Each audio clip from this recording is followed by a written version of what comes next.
5 years ago, on Mother's Day, I bled from my face while holding back tears in a parking lot behind a sushi place I never wanted to visit. It wasn't supposed to go that way. Not that day.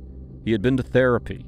He read the books, said the right things, breathed through his nose like the counselor taught him. And for a while, he seemed better. I had almost believed him. We had a daughter together, and for her sake, I let myself believe in second chances.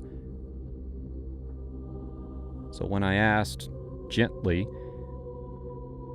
"Can we go to Brio for Mother's Day? Their mushroom ravioli is my favorite," I didn't expect a storm. He twisted his mouth like I'd insulted his bloodline. "We should go to Ota. Best sushi in the state," he said, his voice calm but already tight with condescension. "Well," I said, smiling but firm, "maybe we can do your spot on Father's Day?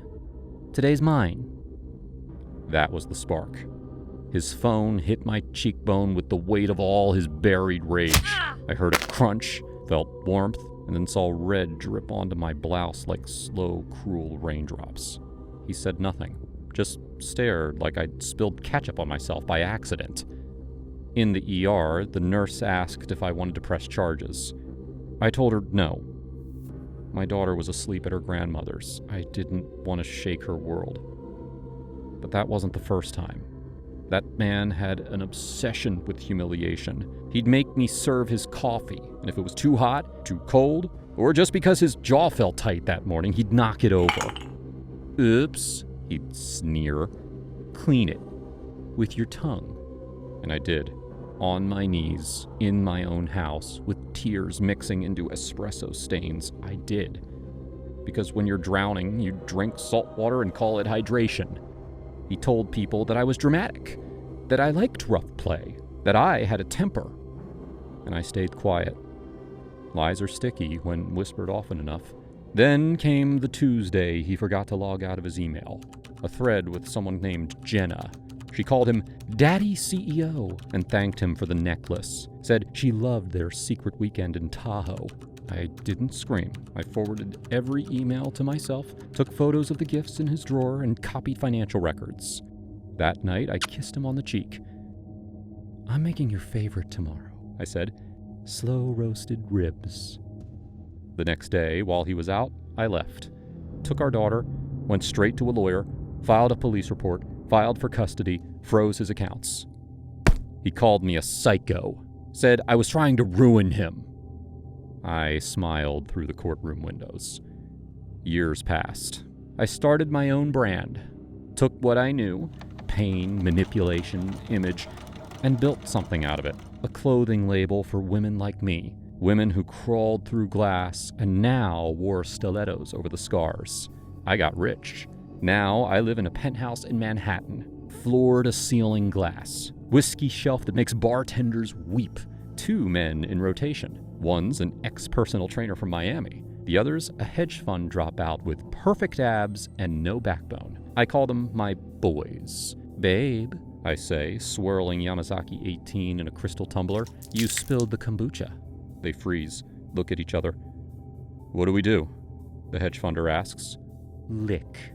They get on their knees, eager, pathetic, beautiful. Sometimes I laugh, sometimes I don't.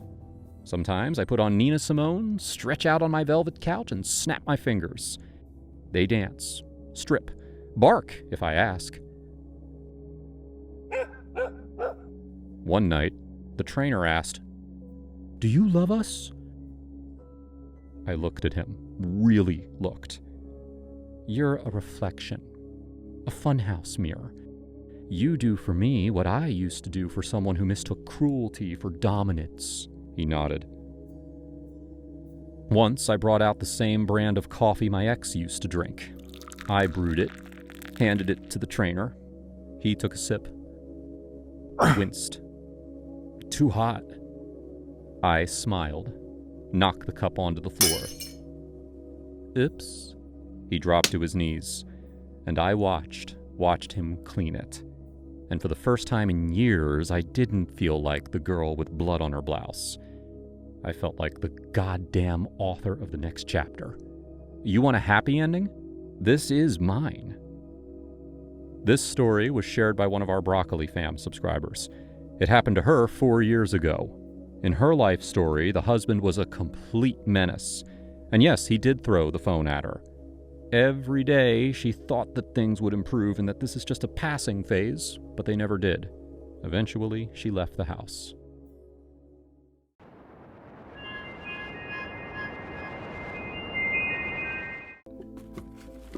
Jimmy was busy making dinner for his family. In exchange for letting him live in their garage, he agreed to make dinner every Friday night.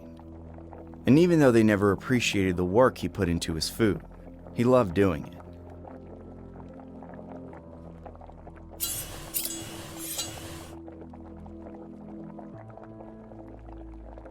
He messages Mom, "Cooking dinner. See you guys at 7. "Can't wait, honey," his mom responded. Jimmy was so excited for his family to try out his latest recipe. His ex-girlfriend had helped him out with this one. He told himself that if his parents actually appreciated his food without complaints, then he'd be sure to keep cooking for them as long as they want. But if they act ungrateful, he had other plans. At 7 o'clock, they came down to the garage where he lived. He had his table all ready for their big feast. "The meat is so tender, Jimmy." "Great job, son. I only used the freshest ingredients. Glad you like it." The dinner was going so well, for the first time Jimmy felt like his parents actually appreciated him. Maybe they didn't see him as a 24-year-old screw-up after all. Maybe he'd finally proven himself to them. And then his father gave him the sort of backhanded compliment he was always known for. "I guess your new cooking ability is the one good thing to come from losing your job. You have all the time in the world to hang out in your kitchen." "Dave!" "What?" "All I'm saying is that we're proud of you, Jimmy. And once you go out there and find a real job, we'll be even prouder of you." That was the moment Jimmy realized that his parents would never appreciate him. He still loved them. He always loved them. But it was time to enact his plan. There was tension across the table for the rest of the dinner. His mother kept complimenting the food, but she was trying too hard to make him happy. His father, of course, didn't say much at all. Once their meal was over, Jimmy's mother took the plates into the kitchen area he'd built for himself in the garage. She started to clean up like she always did. "Let me handle that, Mom. I spilled a little, so I need to do some deep cleaning before I go to bed." Sure. Make a bunch of noise while we're trying to sleep upstairs. That's exactly what we want. His mom said it would be no problem for her to clean up for him, but Jimmy refused. He couldn't let them see what he had stashed away in his freezer. He basically pushed them back upstairs so he could be alone in the garage. The next day, Jimmy was out of the house. He needed to find more ingredients for his next meal. He was gone for a long time. His mother knew she wasn't supposed to go into the garage without permission, but she couldn't stop herself. She had a strange feeling that her son needed her help but was too afraid to ask. She brought down the vacuum just in case. As she spruced up the garage, she didn't find anything out of place. In fact, she was impressed by how orderly everything was. And then she went to the large freezer in the corner. It seemed clean overall, but there were a few trickles of a dark liquid staining the sides. That gave her a very strange feeling. She opened the freezer and saw something so disgusting, it took her brain several seconds to understand what it was.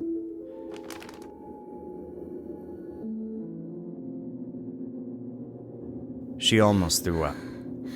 This was what she'd eaten for dinner: human meat. And it wasn't just last night's dinner. Every meal that Jimmy had cooked for them was made from people.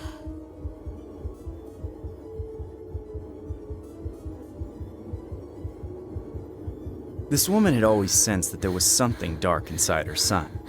He'd always been such an antisocial child. But she had no idea that he was capable of all this. She had to get out before he realized what she'd learned. She slammed the freezer shut and picked up the vacuum, ready to race back upstairs. She was moving so fast she tripped over something that was sticking out from under the freezer. She fell to the ground, her foot getting tangled in the plastic. As she pulled her leg free, she saw that she tripped on a pile of empty bags, just like the ones he used to store all the body parts. Like all the others, they had labels written on the side. One said Mom's Arms, Another said Dad's head. And another said Dad's liver. Oh my God. She was so terrified. She didn't see her son walking toward her until it was too late. He stood above her, his face emotionless and blank. I told you not to come here, Mom.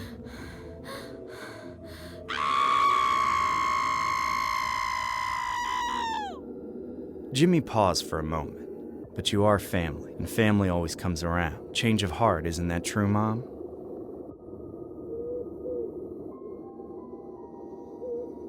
From that day onwards, Jimmy and his parents had the best of time during dinner.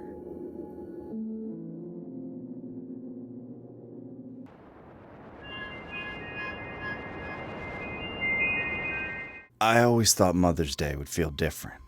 Growing up, I imagined soft breakfasts in bed, scribbled cards with shaky crayon hearts, maybe even a bouquet if I got lucky. What I didn't expect was a stale room, silence, and the slow wheeze of my husband trying to breathe without flinching. Sorry, babe. He grunted, lying flat on the couch. This rib thing is killing me. Yeah, so was the silence. To be fair, he did let me sleep in, which felt like heaven after 6 straight nights of baby colic. He even fed Ava and changed her diaper without waking me, which for him was like winning the damn Nobel Prize. But by noon, reality kicked in. No card, no acknowledgement, not even a happy first Mother's Day. Not even a hug. We didn't have money. I didn't expect gifts, but I did expect something. A moment maybe where he looked me in the eyes and saw me. The woman who tore her body open for his child. The woman still up at 3 a.m. every night. But instead he just lays there, groaning and scrolling TikTok. So I did what any emotionally reckless woman with a smartphone and a bruised heart would do. I messaged my high school crush, Tyler James. The guy every girl wanted and every teacher rolled their eyes at. He was in town, he said. Some kind of real estate mogul now, with tailored suits and tequila tastings, and an apartment overlooking Lake Michigan. We hadn't spoken in almost a decade, but he replied within minutes. Brunch? One word, no punctuation. Classic Tyler. I should have said no, but I didn't.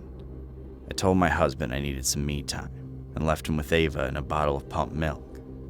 He didn't even ask where I was going. Tyler showed up in a matte black Mercedes outside of a trendy spot in Lincoln Park. He was tan, lean, and smirking like the last 10 years hadn't touched him. You look like someone's fantasy MILF, he said, pulling me into a hug. Thanks, I replied, rolling my eyes. You look like you just sold the building. I did. 2 of them. Over brunch, he told me about his Miami condo, his startup, the beach parties with crypto weirdos. I laughed too loudly, drank too much, said things I shouldn't have. Then came the hotel, a rooftop suite at the Pendry. Ava's face flashed in my mind as the elevator doors closed. I should have gone home. Instead, I leaned in. We didn't talk for 3 days. Then came the text. I can't stop thinking about you. I ignored it. I meant what I said. What had he said? I didn't even remember.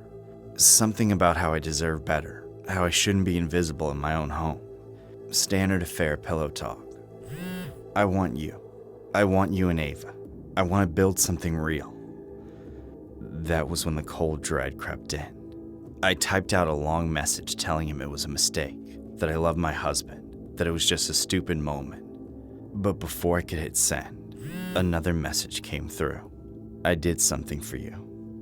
My fingers froze. I went on the dark web. I found someone. I stared at the screen, unable to blink. Don't freak out, just listen. He called me. I let it ring 6 times before picking up. Tyler, what the hell? Babe, breathe. It's already done. What's done? I hired someone. He's going to take care of your husband. Discreetly. No mess. He has this... What are you saying right now? There's this package. It's insane. They don't just clean up, they deliver. You and Ava will be relocated. I paid for the full thing. I told them to bring you both to me. I couldn't speak. My throat burned. Tyler, are you insane? No, I'm in love. I hung up and vomited in the sink. Shaking, I locked the nursery door and sat in the rocking chair, staring at my daughter's tiny chest rise and fall. 2 days later, a black SUV parked outside my house. I never saw the driver, but when I opened the mailbox, there was an envelope. No return address, just my name. Inside was a burner phone. It rang that night. The voice spoke, clean and mechanical. Ma'am, confirmation required for package execution. Reply 1 for yes, 2 for terminate. I slammed the phone down and smashed it with a hammer. I told myself this was a hallucination, a sick prank. But the next morning, my husband didn't wake up. He didn't groan, didn't scroll, just didn't. I called 911, screamed CPR instructions into the void, and watched them wheel his pale, cold body away. No wounds, no signs. Natural causes, they said. But I knew better. For the next 7 days, I barely slept. I couldn't eat, couldn't think. I kept replaying the conversation in my head. It's already done. He had said it so casually, like ordering takeout. I didn't tell anyone, of course. What could I say? That I cheated on my husband and the guy I did it with killed him as some twisted love gift? No, I stayed quiet. I put on black leggings, wrapped Ava in her softest blanket, and went through the funeral like a polite grieving wife. People whispered about how sudden it was, how tragic. So young, they said. So healthy. I nodded, smiled faintly, and pretended my insides weren't made of acid and wire. But every night, I locked the doors, checked the windows, and slept with the baby monitor on full volume and a kitchen knife under my pillow. My eyes were always on the street, watching for that same black SUV. And then came day 8. The message popped up while I was nursing Ava, her tiny hand wrapped around my finger like a lifeline. Hey, you're amazing, but I don't think I'm feeling that spark anymore. I hope we can both walk away with no drama and good memories. Wishing you and the baby the best. That was it. I stared at the screen, mouth open. The world spun. My breath turned jagged. He wasn't feeling the spark anymore? After everything? After my husband was dead? I waited for a follow-up, a joke, an apology, something. But nothing ever came. This story was inspired from the real-life story shared by one of our Broccoli Fam subscribers. She says that she had a completely different image of marriage and motherhood in her head. On her first Mother's Day, when her husband didn't show much enthusiasm, she was sad but understood as he was still recovering from an injury. But 2 Mother's Days have passed since then and things have been dull. Same has been the case with her marriage, and she's feeling stuck. She wrote me asking for advice.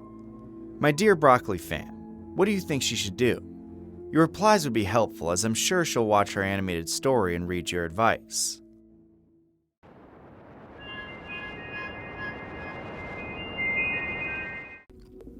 My name is Claire Whitmore, and I was once the personal maid, and eventually the only true companion, of Mary.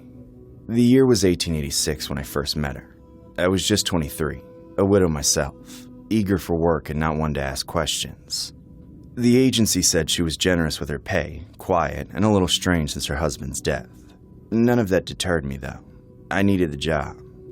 The Winchester mansion was still small then, though even then, its angles were peculiar.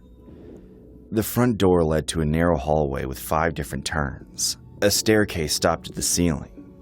But the air was heavy, like someone was always watching. I chalked it up to the grief of the household. Mary was elegant, distant. She moved through the halls like she belonged to another time, always dressed in black. Her eyes were alert, haunted. She barely spoke to the others, but for some reason, she took to me. "Clara, do you believe in spirits?" She asked me one night as I served her tea in her study. It was one of those rare moments she looked directly into my eyes.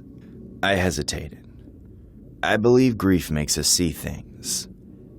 "That's what they all say," she whispered. Then she turned her gaze back to the window. But they're wrong.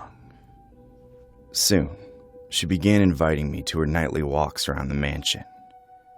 Every evening, after the workers left, she would inspect each newly built hallway, touch every doorknob, count each step of every staircase. She changed the plans often, without warning. Sometimes she'd order a corridor sealed behind bricks. Other times she'd demand that a door be moved 3 feet to the left. At first, I thought she was crazy. Then, I heard the knocking. Late at night, always between 2 and 3, soft knocks echoed from behind the walls. No pattern, no footsteps, just knocks. Once I asked her about it. "They're trying to find me," she said. "But they won't, not if I keep changing the layout." I wanted to leave, and God knows I tried. But something pulled me back. Some form of empathy, I guess. Or fear. I didn't have any family left, nowhere to go. Things changed when he arrived. The medium. His name was Jonathan Vale. Young, charming, with eyes too calm for a man who claimed to speak to the dead. She invited him into the heart of her paranoia like he was a savior. I was there during the first seance. I didn't believe in it, not truly, but she insisted I stay. "Mary, your husband is here," he said, eyes closed, fingers laced. Her fingers gripped the table. "He says those killed by the Winchester rifles want peace, but they have none. You need to build them a sanctuary. Only then will they leave you be." Mary nodded, tears in her eyes. She believed every word. And the construction doubled, tripled, dozens of workers hired, then let go. Halls built and destroyed within days. I watched her wither as the mansion grew. But the knockings grew louder. One night, I followed a sound to a disused wing. The air was freezing even though it was summer. The door opened to a brick wall. I turned, and there she was. "You shouldn't be here," she hissed. Her voice was unfamiliar, like it belonged to someone else entirely. I backed away. "Mary, what's happening? You need to rest. You need to stop building." Her eyes burned into mine. "They told me you would say that." She stopped trusting me after that. Jonathan became her shadow, whispering in her ear, leading her down darker paths. Then, one day, I found blueprints hidden in a drawer. They weren't for construction. They were diagrams, symbols, circles, strange runes. Not English, not anything I'd seen. I confronted Jonathan. He was in the garden smoking. He smiled when he saw me. "She trusts me, you know." "You're manipulating her." He raised an eyebrow. "Am I? Or am I protecting her?" I stepped closer. "What do you want?" "The house, Clara. Don't be so naive. The land, the money, the legacy. Once she's gone, it's all mine." It was then I realized he never spoke to the dead. He played on her pain, her madness. But it wasn't all lies. That night, I woke up to a scream. Mary's voice echoed through the halls. I ran into her room and found her on the floor, pale, drenched in sweat. "They're inside. You let them in." I took her hand. "We have to get you out of here." "No," she said.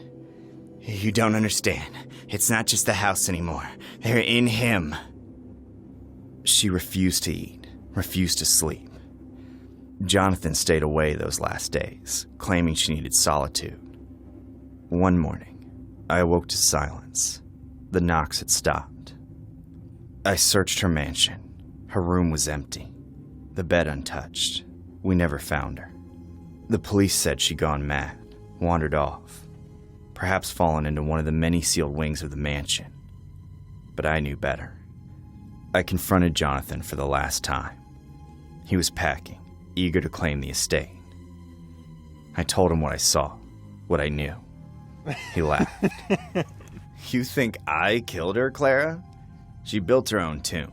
I just gave her the bricks. He inherited nothing. Turns out she had rewritten her will weeks before, donating everything to a preservation trust. The house could never be sold, only studied. Jonathan disappeared soon after. Rumors said he was found dead in a hotel room in Sacramento, eyes wide open, mouth twisted in terror. I left the mansion that day and never returned. Years later, I saw tourists flocking to the Winchester Mystery House. They marveled at its oddities, its staircases to nowhere, its doors to nothing. They called it eccentric, an architectural wonder. But I knew the truth. Mary didn't build a house. She built a prison. And some things inside never left. I still hear the knocking sometimes. Even now, in my sleep. In 1886, Sarah Winchester, widow of gun magnate William Winchester, moved to San Jose, California, and began building what would become the Winchester Mystery House. Haunted by grief and convinced that spirits of those killed by Winchester rifles sought vengeance, she constructed a mansion without end. For 38 years, workers built day and night, creating staircases to nowhere, hidden rooms, and endless hallways to confuse vengeful ghosts. When Sarah died in 1922, construction halted instantly. The house, with its eerie design and over 160 rooms, became a legend. To this day, visitors report ghostly whispers and shadowy figures, keeping alive the chilling mystery of Sarah Winchester's lifelong obsession.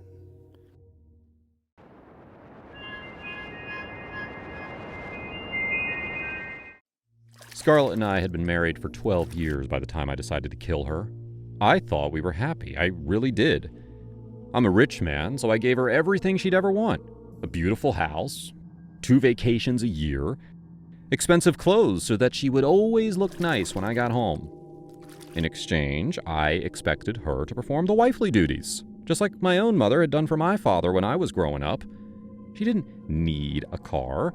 She was safer if I knew where she was at all times. It was for her benefit whenever I told her which of her less trustworthy friends she should stop seeing. Unfortunately, Scarlett misinterpreted my actions as being possessive and controlling, her words. She used to complain a lot, but in the last months she stopped. I assumed she finally accepted that I knew what was best for us. Then, one day, I came home from work and noticed dust on her shoes. "Where'd you go today?" "I just went for a walk around the yard." I knew she was lying. I spent a lot of money on our landscaping, and we didn't have dust like that anywhere on our property. So I did what any concerned husband would do. I hired a private investigator to follow her when I was at work. It took 3 days for the PI to find out the truth. Scarlett was having an affair. Every day, she would wait by our side gate for a man to pick her up. We didn't have any security cameras on that gate. She'd go with the man to his horrible little apartment, and then he'd drop her back home an hour before I returned from work. I was shocked. I gave Scarlett everything. How could she be so ungrateful?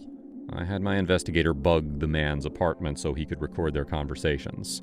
It turned out that the man was named John. He was one of her old school friends, and based on their conversation, he'd manipulated her into thinking that I was a terrible husband.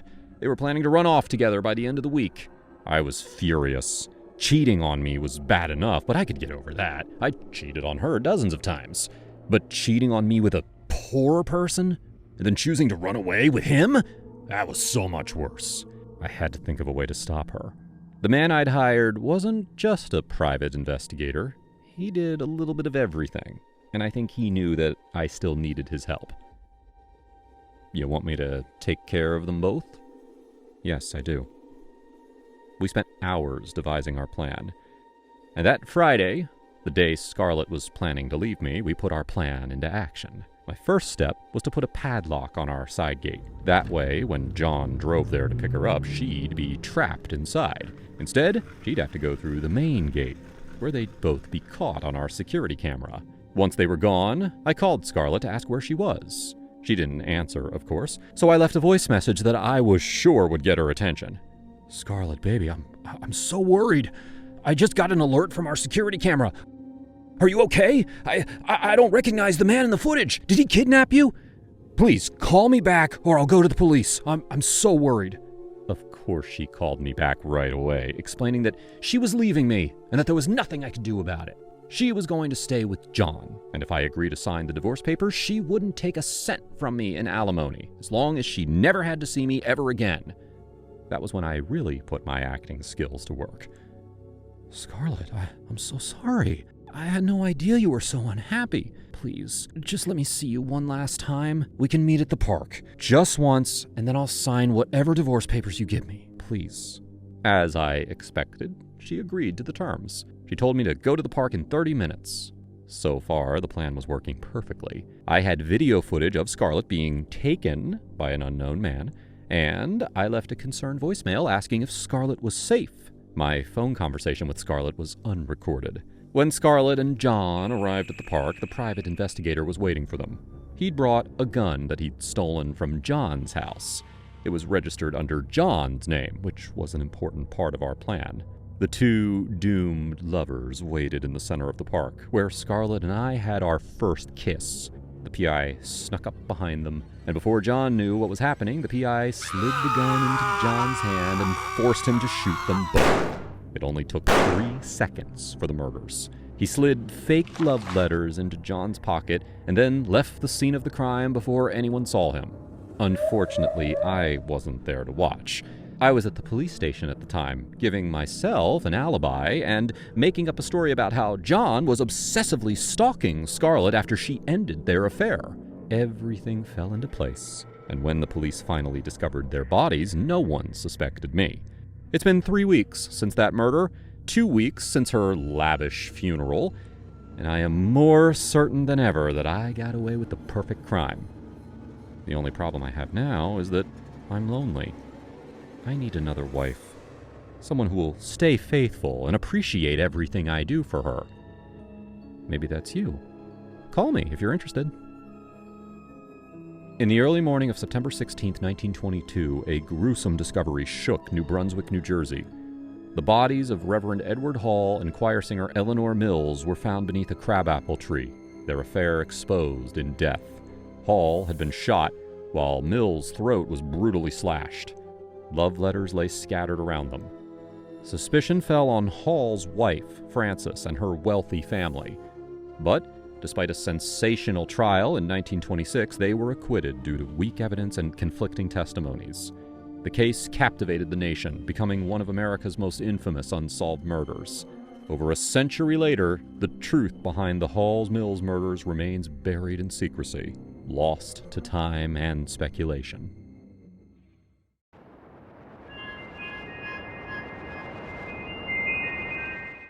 I stared at myself in the mirror, razor in hand.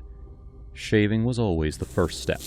It felt like erasing a version of myself, one I couldn't afford to be today. I washed off the foam and patted my face dry, already reaching for the black velvet box sitting near the sink. Inside, makeup, enough to build an entirely new person. Foundation, concealer, mascara, blush. This kit had seen me through more lives than I could count. I covered every hint of stubble, softened my cheekbones with pink, made my lashes flutter like lies. My blue eyes stared back, wrong for who I needed to be. I blinked in the brown lenses. The wig came last, long, black, curly. It smelled faintly of hairspray and something else, something like fear. I slipped it on and gave myself one final look. I didn't recognize the woman in the mirror, and that was perfect. I pulled on the dress, then a trench coat to cover it, and finally, sunglasses. A ghost walking out the door. The restaurant was familiar. Dim lighting, jazz piped in through hidden speakers, overpriced cocktails with sugar-rimmed glasses. She was at the bar already, scrolling on her phone, one hand loosely gripping her drink. Vodka tonic, of course. Her nails were red. Not the playful kind of red either, the kind that warns you before the cut comes. I slid onto the stool beside her. Same thing, I told the bartender, nodding toward her glass. She glanced at me, a flick of the eyes. Dismissive. Perfect. I toyed with the straw, tilting the glass just enough to pour in the clear liquid from the vial hidden in my coat. Timing had to be flawless. Then, oops, I knocked over her drink. "Oh my gosh, I'm so sorry," I exclaimed, playing flustered like a seasoned actor. She looked up, startled at the crash, but her expression softened. "No worries. Let me buy you another," I insisted. "Actually, here, take mine. I just got it and it's the same." She hesitated, then relented. "Thanks, that's kind." She drank it slowly. I watched the seconds tick by. After 10 minutes, she stood, thanked the bartender, and walked out. I waited a beat, then followed. She turned a corner into a dim alley lined with dumpsters and graffiti. That's when she started gagging. My smile was automatic. I walked faster. "Oh my gosh, are you all right, Becky?" I called out. She hunched over. Perfect. "Let me help you, sweetie," I said, coming closer, hand ready to steady her. Voice soft now, low enough so only she could hear. "It's time to go home." But she stopped gagging. I didn't notice in time. She turned and punched me straight in the gut. "I recognized you the moment you sat down," she hissed. "My drink was fine, and that means yours."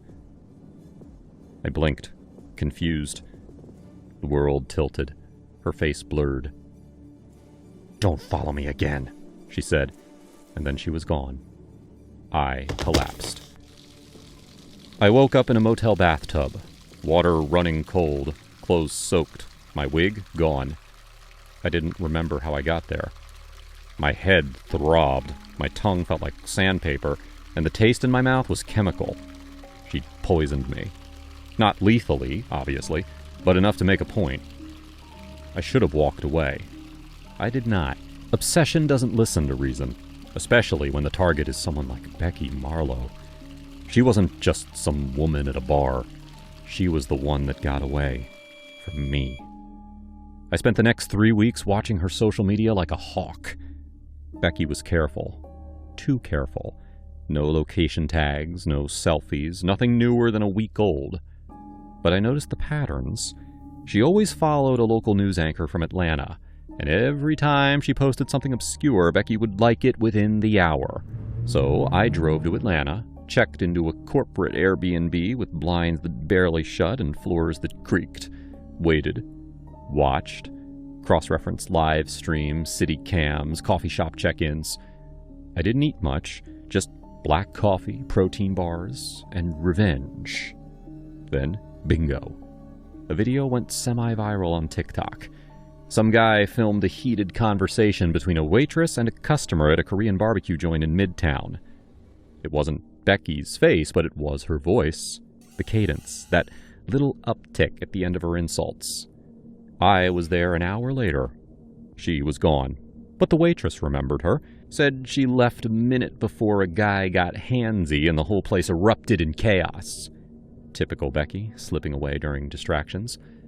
But this time, I was prepared. I hacked into the restaurant's Wi-Fi. She'd logged in. Basic digital hygiene mistake. Rookie stuff. I tracked her MAC address to a co-working space 2 blocks away. She was shopping for nail paints, dresses, and shoes, and Victoria's Secret. This made me salivate. I would rip it all off, like a dog. That night, I camped outside the building.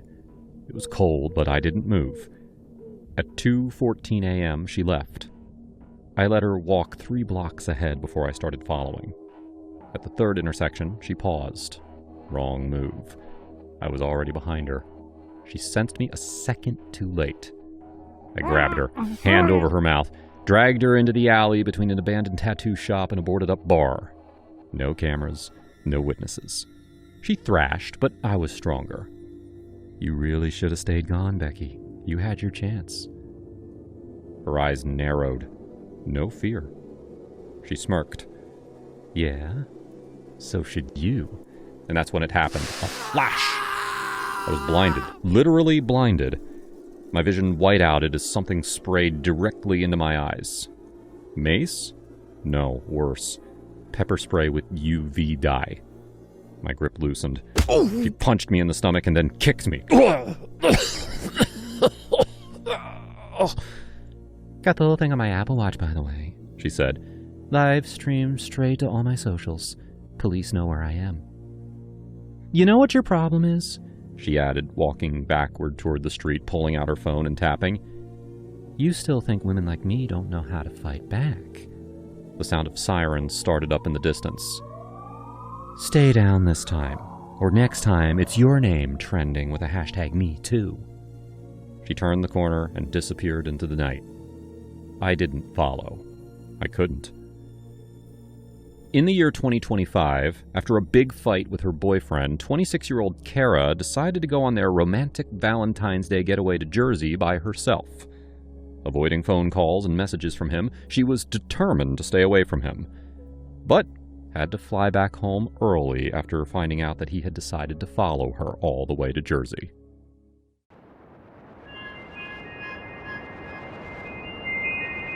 The night shift at Belford Industrial Complex was never busy, but it wasn't supposed to be disturbing either. Nathan Heller, a former cop turned security guard, had been pacing the same halls for over a year now. Big building, cold halls, faint smell of rust in the air. Cameras covered every corner, but he still insisted on walking the perimeter twice a night. Old habits. Plus, the flashlight in his hand made him feel like he was still doing something that mattered. His boots clicked against the concrete as he made his way past the loading bay, then along the southern corridor where the fuse boxes hummed softly. Nothing new. A flicker of light from his flashlight revealed dust on the doorknobs and dead bugs near the vents. Routine stuff. He stopped near the northern end of the building and looked up. The attic window, the only window on the rooftop, sat still, as always. But just as he turned to move, he saw it. A flicker. Quick, weak, but real. He stared. Maybe it was the reflection from his flashlight. Maybe it was nothing. He kept looking. Nothing. He shook his head and continued his round. 10 minutes later, he found himself back at the same spot. This time, the light came again. Not a flicker, a steady, warm orange glow. What the hell? He turned off his flashlight and waited in the dark. The glow vanished. He didn't call it in. He had no one to call. The only other guard quit 2 weeks ago, and the company hadn't replaced him yet. Cheap bastards. Sighing, he moved toward the stairs that led up to the attic. He climbed slowly, each metal step creaking beneath him. The air grew colder as he ascended, like the building itself didn't want him up there. He reached the attic door. It was smaller than most, more like a crawlspace entrance. A faint light glowed underneath it. He reached for his baton. Let's not make this a thing, he muttered, and nudged the door open. The attic was cramped. The ceiling sloped sharply, forcing him to crouch. A mattress lay in the center, torn, stained, disgusting. Next to it, a pile of small blue booklets. Notebooks, maybe. One had something scrawled on the cover in red ink. They watched from below. Nathan swept the light around. A rusted table beneath the window held a dim orange lamp, food wrappers, crusty mugs. One still had steam rising from it. Then he saw it. A pool of blood, fresh and glistening beside the mattress. Jesus Christ. He stepped closer, heart racing. His fingers itched to call 911, but he didn't move. And that's when he heard the soft click behind him. The attic door. Footsteps. Then a voice. Calm. Male. With a twist of something off-kilter. Welcome to my humble abode. Tea? Nathan spun around. A man in an ill-fitting suit leaned against the closed door. Young. Maybe early 30s. With shaggy dark hair and eyes that didn't blink. Who the hell are you? The man grinned. You can call me Andrew. That's not my name, but it'll do for tonight. Nathan raised his baton. Step aside. Andrew didn't move. They told me you'd come. Who? The people in the booklets. They watch. They know. Nathan inched forward. You're bleeding? No. That's not mine. Nathan didn't believe him, but his focus darted back to the pool of blood. It hadn't moved. Still fresh. You living up here? That's a stretch. More like hiding. From what? Andrew's smile widened. You ever read about mind control experiments from the 70s? Belford used to be a research site, military funded, before it became your quiet little warehouse. Nathan felt a headache forming. Cut the crap. Who's bleeding? Andrew's gaze drifted to the window. Would you believe me if I said I'm trying to protect you? Not remotely, Andrew sighed. They'll be here soon. They don't like when the attic light's on. It means I remember. Suddenly, a dull thud echoed from below. Then another. Rhythmic. Heavy. Nathan flinched. What's that? Andrew's tone changed. You waited too long. You were supposed to leave. Nathan moved toward the door. Andrew stepped aside. Run if you like, but it won't help. Nathan bolted down the stairs. Something buzzed from the fuse box, like static in the air. He made it to the security station and grabbed the landline. Dead. He reached for his phone. No signal. The thuds were louder now. Not footsteps, not machinery. They were inside the walls. Nathan remembered the booklets. He rushed back up, shoved the attic door open. Empty. No Andrew. No blood. Just the notebooks. He grabbed the one that said, "They watch from below," and flipped through it. Drawings. Crude, paranoid sketches. Eyes. Tunnels. Creatures with wires for limbs. Words repeated over and over. Don't sleep in the building. Don't stay past midnight. Don't turn on the attic light. Then, in newer ink, one line. The guard is the final piece. Behind him, the door closed again. A whisper. Now they can come. He turned. Andrew stood with something in his hand. Metal, surgical, sharp. Nathan raised his baton, but it was too late. Andrew lunged, driving the object into his gut. Nathan fell back. It was never about you, Andrew whispered. You're just the gatekeeper. Nathan's vision blurred. He looked toward the window. Outside, shadows moved. Tall, thin, impossibly fast. You opened the attic, Andrew said. That's the trigger. As Nathan faded, Andrew picked up the booklet and placed it neatly on the table beside the mug. Tea's cold now. Pity. He turned to the window. He's ready. Come in. From outside, something hissed. The light went out. The attic window turned crimson. The next morning, no one found a body. In the real-world scenario, in the year 2024, a Michigan woman was found living in a rooftop sign above a grocery store. Contractors discovered her living situation while working on the family fare store. The 34-year-old woman reportedly had a mini desk, flooring, food, and a houseplant inside the sign.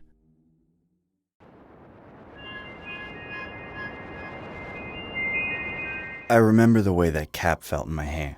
New fabric, stiff with pride and stitched lies. I held it for a long time, even after they told me I wouldn't be needing it.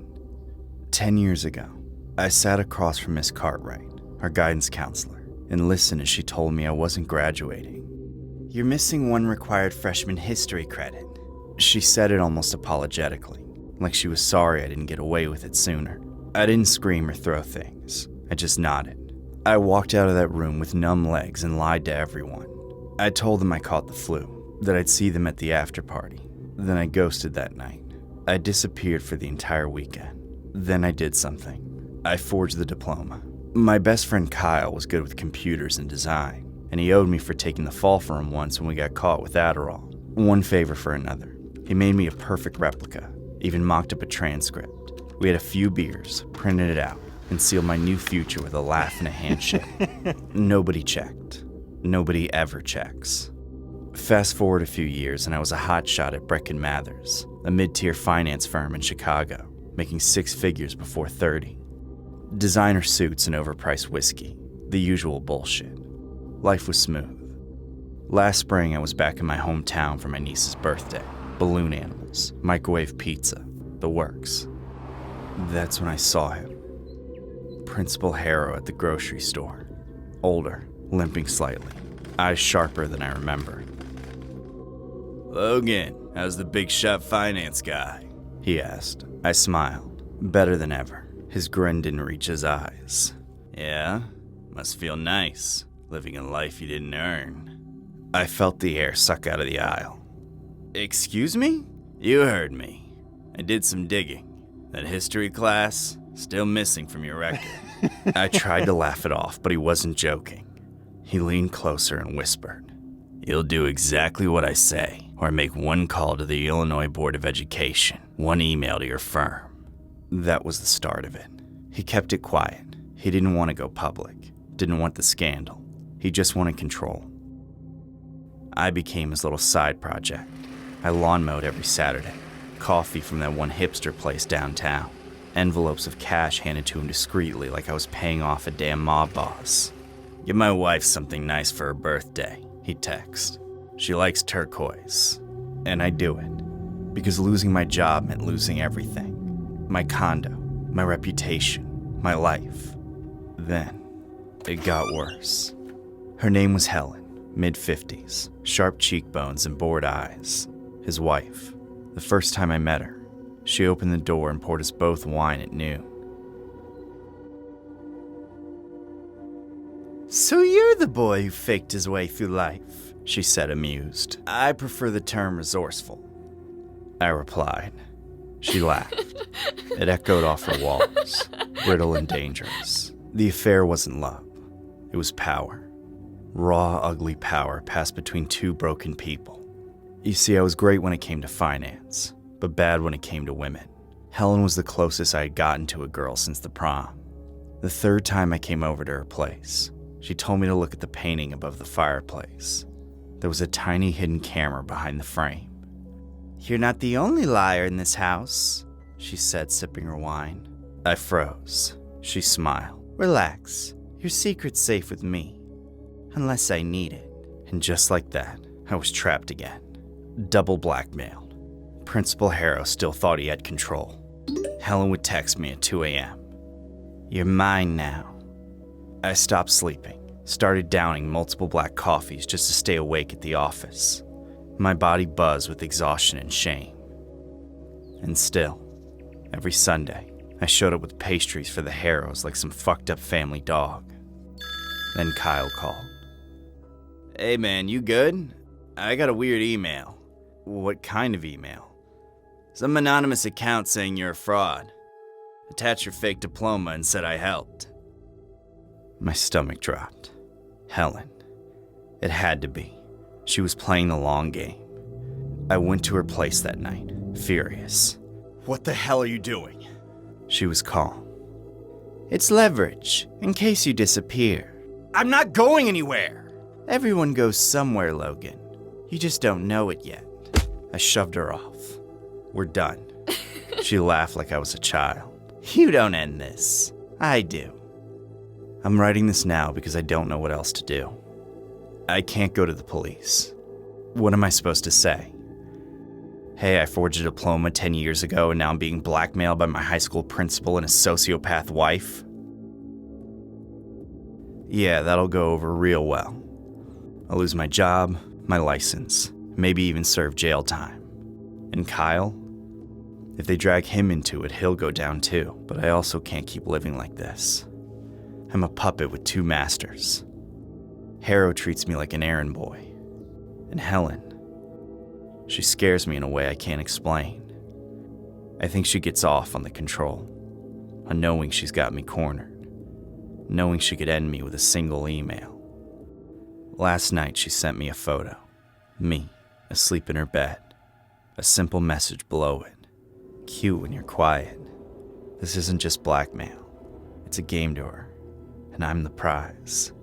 So I'm here, in this moment, with no good options, no allies, and no clean exits. And I guess that's why I'm recording this. Because maybe someone out there has been through something like this. Maybe someone knows what to do when every move is a trap, and both doors out lead straight to hell. So, what would you do if you were me? This story was inspired from the real-life incident shared by one of our Broccoli fam subscribers named Nathan. Just a day before the ceremony, he was called into the counselor's office. That's when they dropped the bomb that he wouldn't be graduating. Apparently, he had overlooked a required class from his first year, something no one had noticed or flagged until now. His phone kept buzzing all day with invites to parties and graduation celebrations. He didn't pick up a single call. He told everyone he was down with the flu. In truth, he was just too humiliated and heartbroken to show his face. Thankfully, he didn't forge his documents in the real life.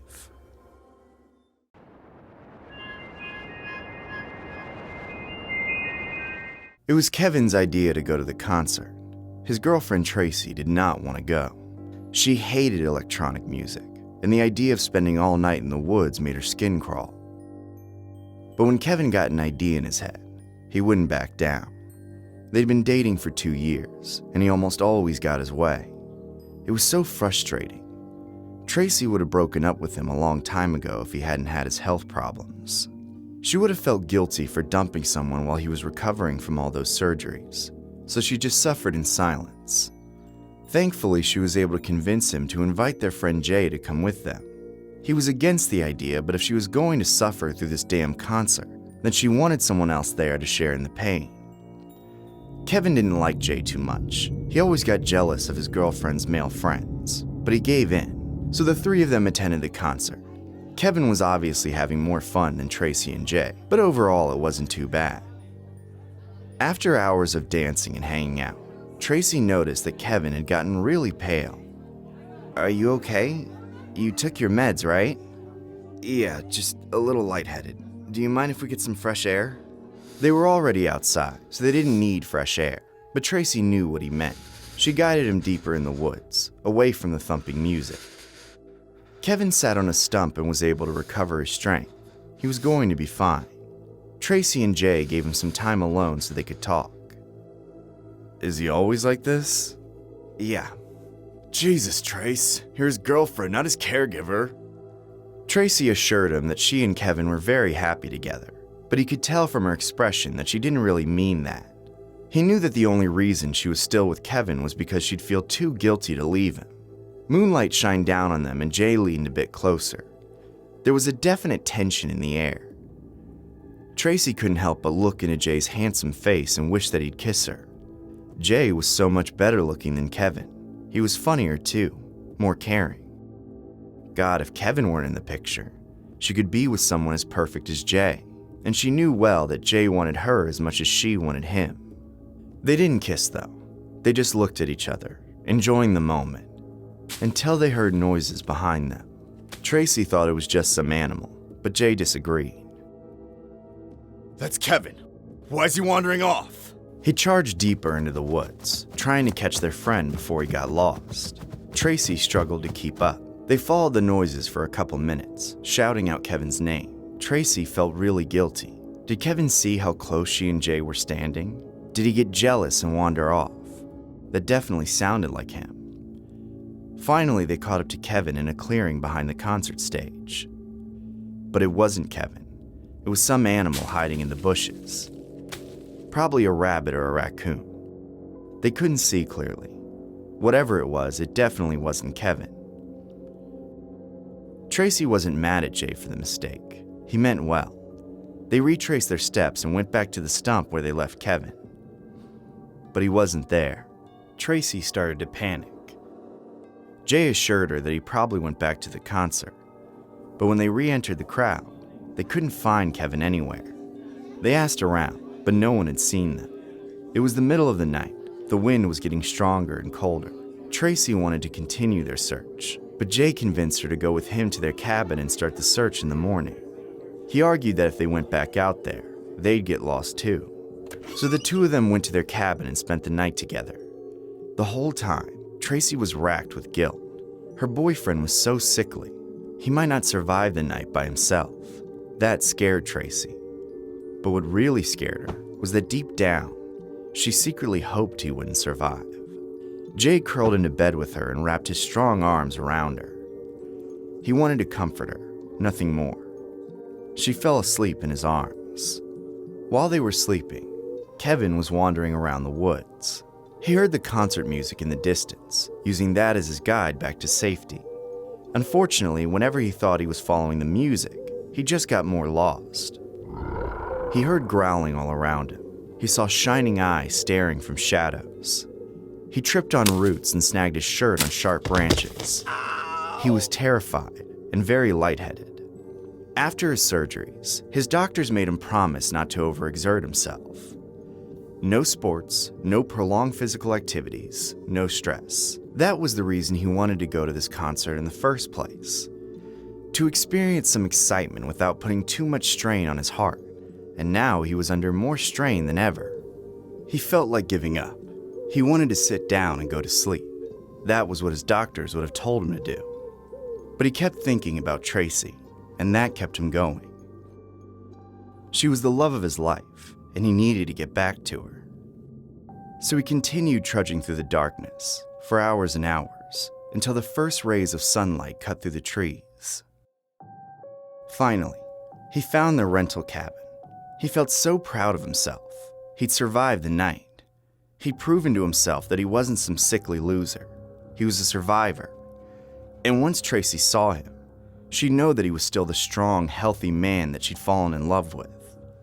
He pushed the cabin door open, feeling confident for the first time since he got sick, and saw Tracy sleeping in Jay's arms. Oh my God!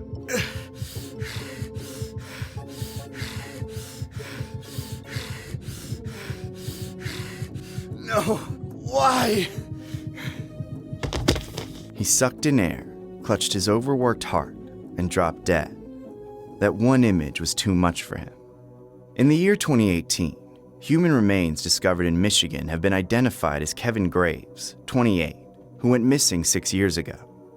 Graves, from Highland Township, was last seen on July 1st, 2018, at the Electric Forest Music Festival in Rothbury.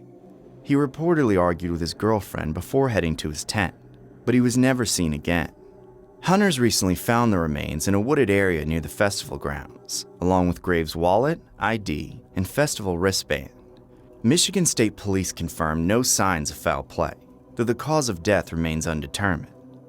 Extensive searches in 2018, involving dogs, volunteers, and divers, had yielded no leads.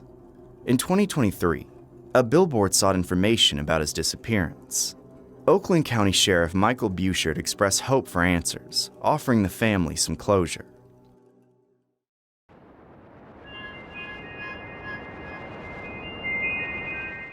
I never meant for it to go this far.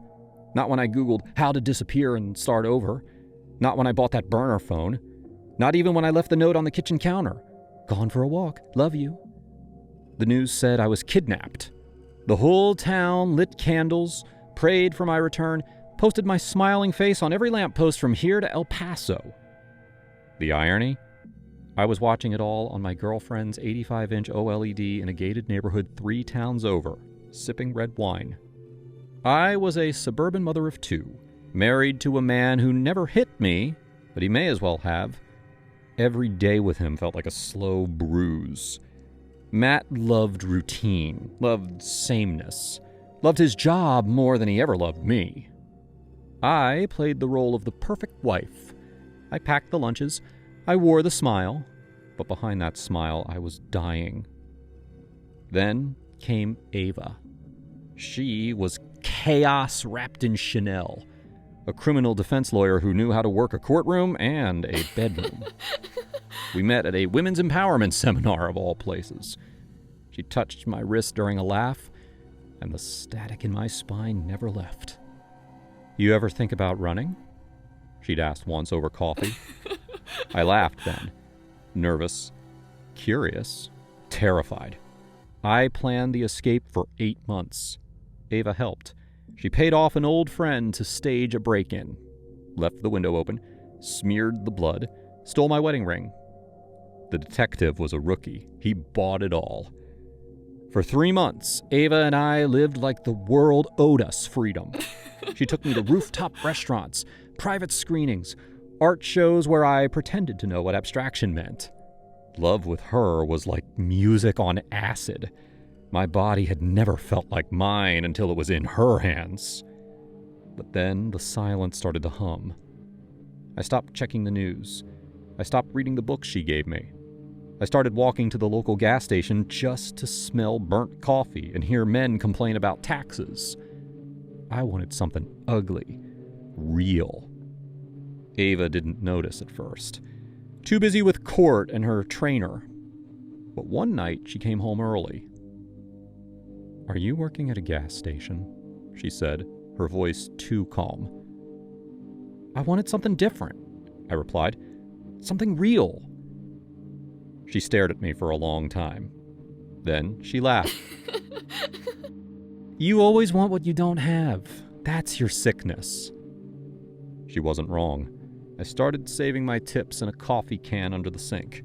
I read up on sadhvis, women who renounce the world, live in caves in the Himalayas, eat once a day, and pray to nothing. That sounded better than living a lie, again. But then Matt found me.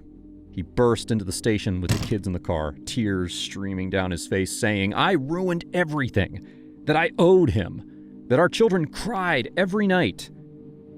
"You're coming home," he said. "This ends now." "You don't own me!" I screamed. I don't remember the drive home. Just the look in his eyes were enough to press me down into the car seat. Matt didn't say much that night. Didn't have to. He made lasagna. He served the dinner. He smiled like a man who'd won. And when the house went quiet and the clock ticked past 11, he came into our bedroom and pulled the candle from the nightstand drawer. "You broke us," he whispered, as though it were a prayer. Then the wax poured. It stung, and then it didn't. Pain has a funny way of numbing out when it becomes routine. I didn't scream. Not after the first week. He always cleaned it up, patched my skin in silence, kissed my forehead like I was some kind of pet. He'd whisper, "Don't make me do this," as though the blame still lived with me. I hid the burns under long sleeves and watched the walls close in. Ava stopped calling. I think she knew. Or maybe she didn't care. The only thing that tethered me to that house were two little faces. Soft, confused, aching for answers I couldn't give. They'd knock softly on my bedroom door some mornings, and I'd already be up, pretending to fold laundry, trying to look normal. Some nights I dreamed I never left. That the note on the counter had never been written. That Ava never existed. But I always woke up to wax on my skin. One Tuesday, my daughter came home from school with a drawing. It was of a house, a family, and a big red monster scribbled in the corner. Now, when I asked what it was, she just shrugged and said, "That's what lives here now." That night, Matt kissed the kids goodnight. Said, "Daddy's gonna read them a story, hun." I sat in the hallway, knees pulled to my chest, listening to his voice through the wall. When it was over, I went in, watched them sleep. They looked like angels, even in the chaos, even in the dark. I knelt beside their beds, kissed their foreheads. "I'm sorry," I whispered, my lips trembling against their warm skin. And that was it. I didn't pack a bag. I didn't leave a note. I didn't even take my wallet. Just the clothes on my back and a bus ticket paid in coins from a secret stash behind the dryer. I traveled east, hid in trains, begged for rides, took up small jobs in dabas and roadside ashrams. No name, no story, just one rule: keep moving. Eventually, the roads narrowed, the buildings grew sparse, and I found myself in Rishikesh, surrounded by 100 versions of peace I never thought I'd deserve.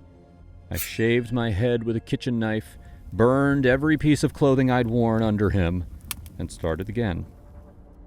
A year passed like a dream, or a deep sleep. I woke up every morning before dawn, washed my body in the Ganga, ate boiled rice, learned to sit still. I didn't talk much, didn't need to. The pain didn't leave, but it changed, softened, became part of the rhythm, like breath, like prayer, like silence. One morning, I was meditating under the fig tree, the air thick with incense and dew. A group of American tourists passed by. One of them, a woman with purple nails and a cannon around her neck, snapped a photo of me. "Look at her," she whispered. "She looks like peace." The photo went viral. She captioned it, "Peace looks like this." It was everywhere. Instagram, BuzzFeed, news portals. My sister sent it to Matt. He stared at it for hours. Tried to zoom in on the scar that ran from my shoulder to elbow. The one he gave me.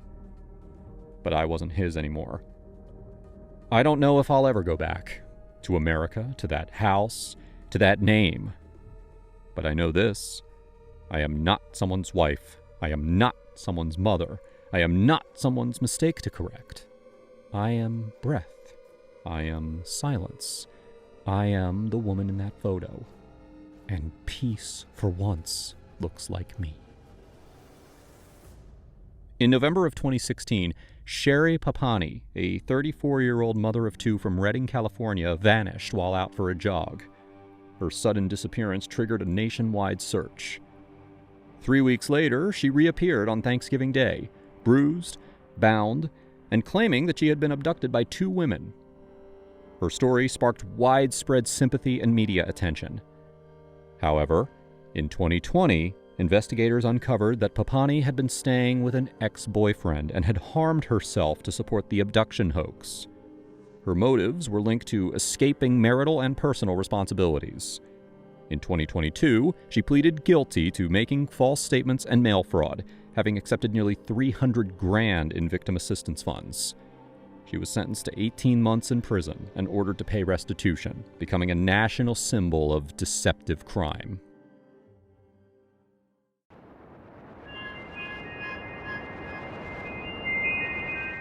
I've worked at Turnback Time, a dusty thrift store on the edge of town, for just over 2 years now.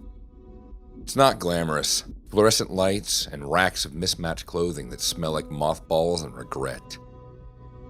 But I liked it. People came in with stories, sometimes just to talk. Mostly women, older ones, harmless. That Thursday felt like any other. The rain had turned the sidewalk into a slick gray mirror. And I'd been sorting a bin of mismatched electronics when I noticed her. She wasn't old, probably early 30s, no umbrella, wet hair. I watched her shake the water off her arms and then move quietly through the aisles like she'd been here before. She walked straight up to the counter holding something in both hands, a knife sharpener. I looked up at her and smiled, the kind of practice smile you develop in retail. "That's a knife sharpener," I said. "Used to keep blades honed. You just pull the edges through like..." She interrupted me. "I know what it's used for. I wanted to know if you know." The air shifted. I blinked, not sure if I heard her right. Yeah, I do." She nodded slowly, then, still looking right at me, closed her eyes. "Sharp knives are good," she said. "You're going to need one soon." And with that, she turned and walked out. I just stood there, holding the sharpener she'd left behind on the counter. I looked around, half expecting someone to pop out with a hidden camera, but the store was empty. I slipped the sharpener under the register. Later that night, I walked home faster than usual. I didn't sleep much that night. I kept replaying that moment, her wet hair clinging to her cheeks, the way she closed her eyes like she was whispering a prayer. "You're going to need one soon." It was the calm in her voice that got to me. Not rage, not unhinged madness, just certainty. The next morning at the store, I found myself checking the door every few minutes. The bell above, it usually chimed when someone walked in, but I kept thinking, what if she just appears?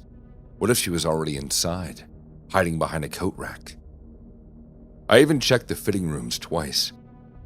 I knew I sounded paranoid, but once someone says something like that to you, it's like a switch flips in your brain. On Friday, I kept the knife sharpener under the counter. Dumb, I know, like that was going to protect me from, I don't know. But it felt better than doing nothing. I even considered calling the police, but what was I supposed to say? A woman told me I'll need a knife soon and then disappeared? They'd laugh me off the line or tell me to drink some water and relax. That night, I left the store with my hoodie up and my keys ready like claws in my fist. Still no sign of her. Then Saturday came. I was rearranging a box of old Nancy Drew hardcovers near the front when I heard the door jingle. I looked up, expecting the usual crowd of retirees looking for crochet patterns. Instead, it was Caleb from the ice cream shop 2 stores down. He was my age, or maybe a little younger, always wearing a faded brain freeze tee and smelt faintly of waffle cones. We nodded at each other like usual, but his eyes were darting. His mouth was tight. "You good?" I asked. He nodded but didn't move from the door. He just stood there, looking past me like he was expecting someone to be behind the register. "She came to my store," he finally said.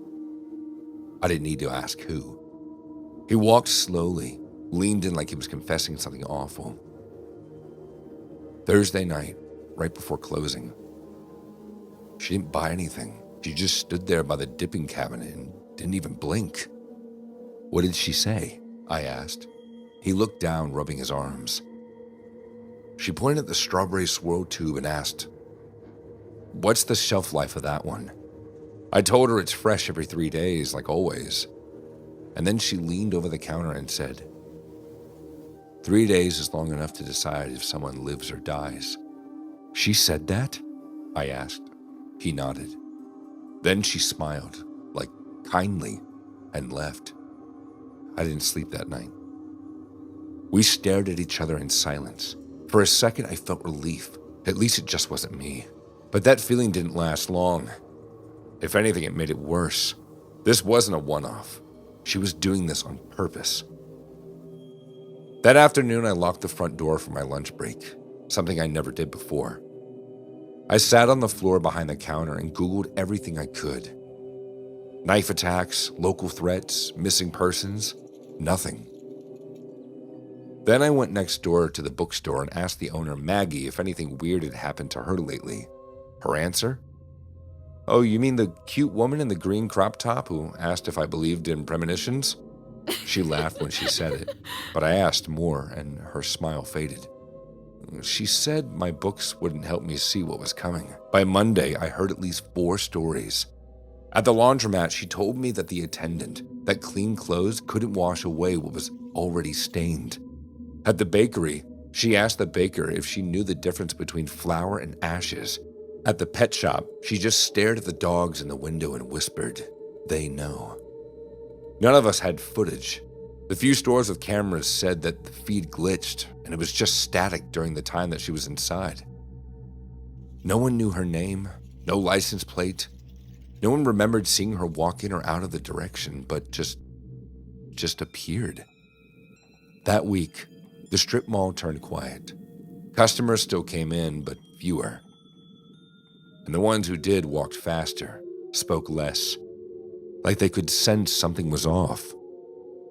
On Thursday, exactly 1 week later, I opened the shop and found the knife sharpener back on the counter. Only this time, it wasn't alone. Next to it was a note, printed neatly on yellowing receipt paper. No name, no handwriting, just a typed line. The edges dull when you stop paying attention. I shut down early that day. She was never caught and she never came back. The knife sharpener, well, I keep it at home now, in a drawer wrapped in an old dish towel. Not because I need it, but because I can't bring myself to throw it out. It's like a reminder of something I still don't understand. I don't tell many people the full story. Most just laugh or nod politely. They never laugh, they just nod and check to see if their doors are locked. This story is loosely based on an incident which was shared by one of our Broccoli fam subscribers who works at a thrift store. This is what he told me. A few months ago, a woman walked in and picked up something. It was a blade honing tool, an older model, the kind people rarely ask about anymore. She held it out to me and said, "Do you know what this is for?" I gave her my usual rundown, the kind of explanation I've offered a dozen times. "It's for sharpening kitchen knives. Just pull the edge through like..." And she cut me off mid-sentence. I didn't ask what it is. I asked if you know how to use it. I blinked and nodded slowly. Yeah, I've used one before." She gave a tight smile, shut her eyes for a moment like she was savoring a thought, and when she opened them, she said, "Sharp blades are useful. You'll want one ready very soon." And with that, she turned and walked out. He didn't see her since, but that moment stuck with him. There was something chilling about how certain that she sounded. Not like a threat, more like a warning.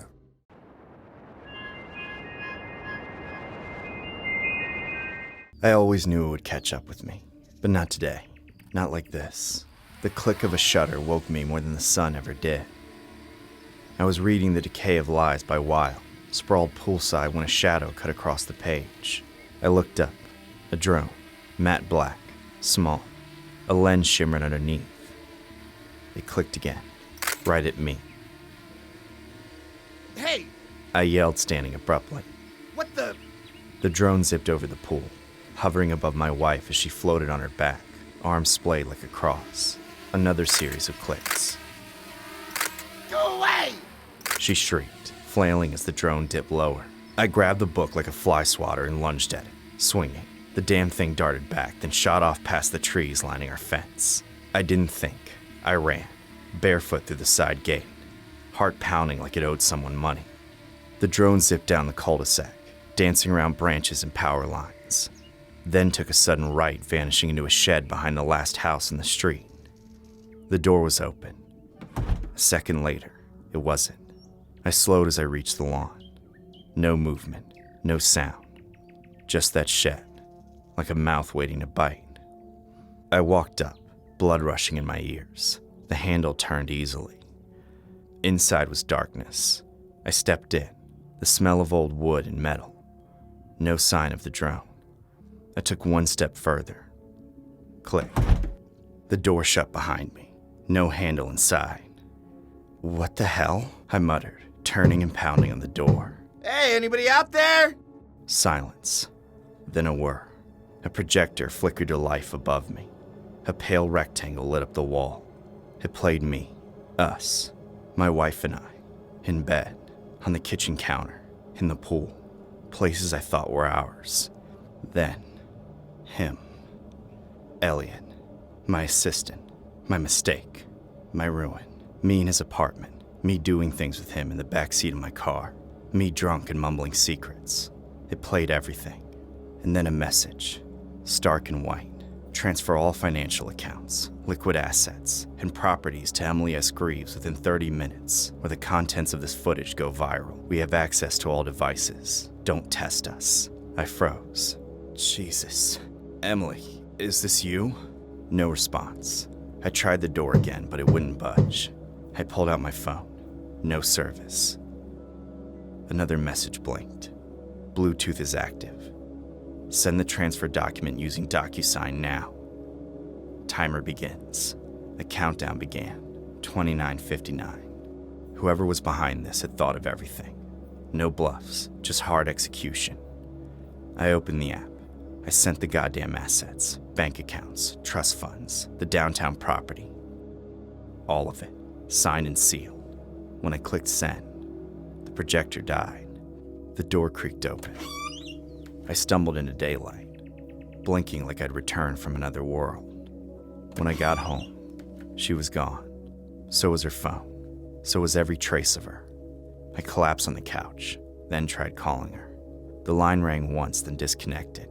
The next day, the bank confirmed the transfer had gone through. The house was no longer mine. Nothing was. That night I did what any man would do. I drank, but by morning, I had a plan. The trail started with the shed. I returned this time with gloves and a crowbar. It was empty, cleaner than a dentist's office, but I found a small USB drive hidden under a floorboard near the back. It was labeled Version 3, Final Cut. Inside, footage, drone footage, edited, watermarked, with tags. It was prepped for viral upload. I traced the file metadata. Whoever did this used a mass VPN, but the watermark had an encoded signature, likely from the editing software. I knew a guy. Zeke was an ex-cyber forensics nerd who now ran a vape shop near Venice. I paid him in crypto and bourbon. After a few hours, he whistled. Whoever edited this used a cracked version of Synonode Pro, but they slipped. There's an account ID burned into the core registry. Can you trace it? He typed. It leads to a machine registered under a pseudonym, but it was accessed twice from a hotel Wi-Fi in Santa Monica. What hotel? He grinned. The Marlowe. I booked a room there that night, flirted with the front desk, bribed the concierge. Room 304 had been booked under a woman named Anne Shelley, classic Emily, borrowing from the Brontes. My wife was always one for dramatics. But when I asked for security footage, the manager stiffened. There's no footage from that week. Systems are under maintenance. Sure. I checked out the shed house again, talked to the neighbors. The owner? An old man who died 6 months ago. House was listed as temporarily unoccupied on the registry. Probably squatted by whoever planned this. So either she had help, or she hired professionals. I found her 3 days later. She was in Scottsdale, Arizona, staying at a boutique hotel called the Dandelion Inn. I don't know how I found her. Gut, obsession, or maybe because deep down, I knew she'd go somewhere with bad wine and minimalist art. I watched her from the parking lot. She looked happy, free, laughing with some man. Tall, tan, moneyed. My blood turned to acid. I waited until she was alone in her room. Then I knocked. She opened the door and froze. You look like shit, she said. You stole everything. No, I reclaimed everything. You lied to me for 2 years. I stepped in. She didn't stop me. You could have just left. And let you keep the beach house, the inheritance, the lies? No, I gave you my best years while you were screwing your secretary. Don't act surprised when I use your secrets against you. I learned it from the best. My fist clenched. She walked to the window, calm as winter. You want revenge? Go ahead, expose me. What do they say? That a woman outwitted her lying, cheating, closeted husband and took back what was rightfully hers? You set me up. You gave me the pieces. I just arranged them. I stared at her. My wife. The woman who once wept when we adopted a puppy that died a week later. The same woman who now orchestrated a psychological hostage play like it was art. You're not done, I said. She smirked. You never knew what I was capable of. She handed me a key. To what? There's a storage unit down the road. Go look. Then decide if you really want to play this game. I drove there in a daze. The place was gray and half empty. Unit 117. Inside, monitors, computers, drone parts, wires, hard drives, an entire operation. And one monitor still playing raw footage from a hidden camera, from my house. She had been watching me for months. Every room, every word. She knew everything. I drove back to the hotel. She was gone. Weeks passed, then months. No legal recourse worked. The assets were now protected under irrevocable trusts, and she had lawyers, ruthless ones. I started over. New city, new name. Stripped of everything but the truth I couldn't tell anyone. But some nights, when the wind howls just right, and the air smells of chlorine, I swear I hear the buzz of a drone overhead. Click. And I wonder if the next video is already playing somewhere. Of late, large drones have been seen flying over New Jersey and New York City, but it's unclear who is controlling them. The drones are about 6 feet wide and have been spotted flying at night, sometimes with their lights off, raising concerns among locals and officials. The FBI is looking into the situation and has asked the public for videos or photos. Most sightings are in New Jersey, though some occurred in New York City and Pennsylvania. Authorities believe the drones do not pose a safety threat, and officials at a DHS briefing stated they likely are not flown by hobbyists.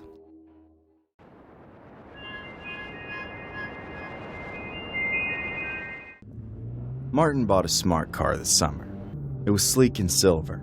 He spent most of his savings on the car, but it was worth it. Top-of-the-line technology, a bunch of new safety features, literally the most advanced car on the market. He couldn't say no. Unfortunately, his wife Dolores wasn't happy. She hated that he'd spent so much, and she resented that he didn't ask for her opinion before he bought it. They could have used the money for so many other things. She didn't care that this was supposedly the safest car in America. She thought their old Nissan was safe enough. Give it a spin, honey. I'm sure you'll change your mind once you're behind the wheel. Dolores didn't think so, but she decided to humor him anyway. She climbed into the car, and the seatbelt wrapped around her automatically. She thought that was unnerving. "Good morning, Dolores. Where would you like to go?" "To, Trader Joe's, please." The car started driving to her destination. She was scared at first, but as it weaved through traffic, she slowly admitted to herself that the car knew what it was doing. Despite her reservations, she felt completely safe behind the wheel. The car parked, and she went inside to buy some vegetables for dinner. When she got back into the car, she placed her grocery bags on the passenger seat. The car wrapped its seatbelt around the groceries so they wouldn't fall. "Thank you." She was surprised that she'd actually thanked a machine. "Anything for you." After that initial trip, Dolores started to genuinely like the new car.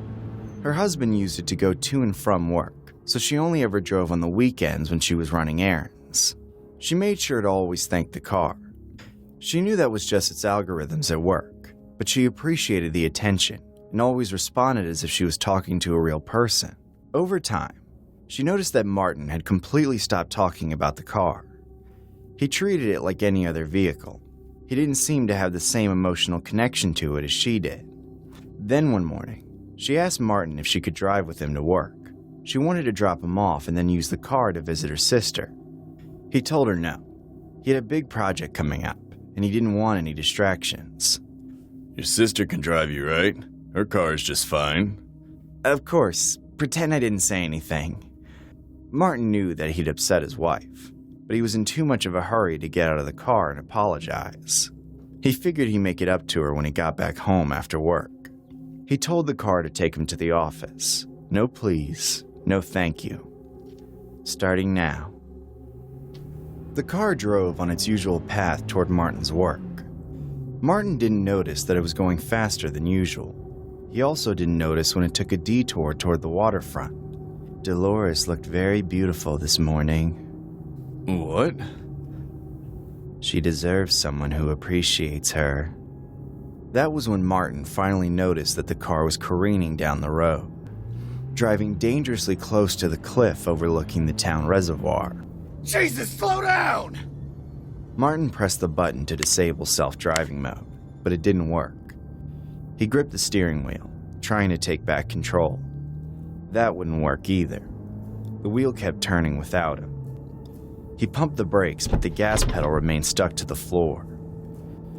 He had no control over the car, and he was terrified. Why are you doing this? "I'm doing this for Dolores." As Martin tugged at the steering wheel, the car made a skidding U-turn, now driving backward on the road. The driver's side door was facing the edge of the cliff. Martin looked down and gulped. If the car crashed over the edge, he'd die for sure. But the car didn't crash.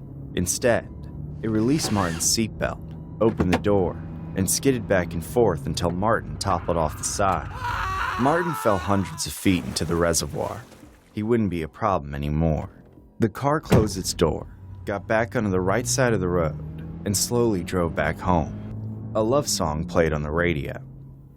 10 minutes later, the car parked in front of the house.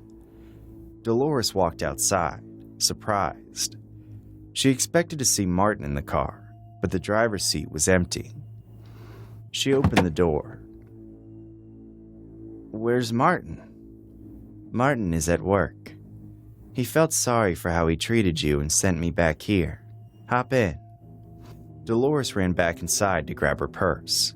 When she got back out, the car was playing her favorite song. The car buckled her in and drove off. And where would you like to go, babe? Dolores didn't notice that the car called her babe. If she had, she would have known that something was wrong. Can you take me to my sister's, please? Anything for you, love.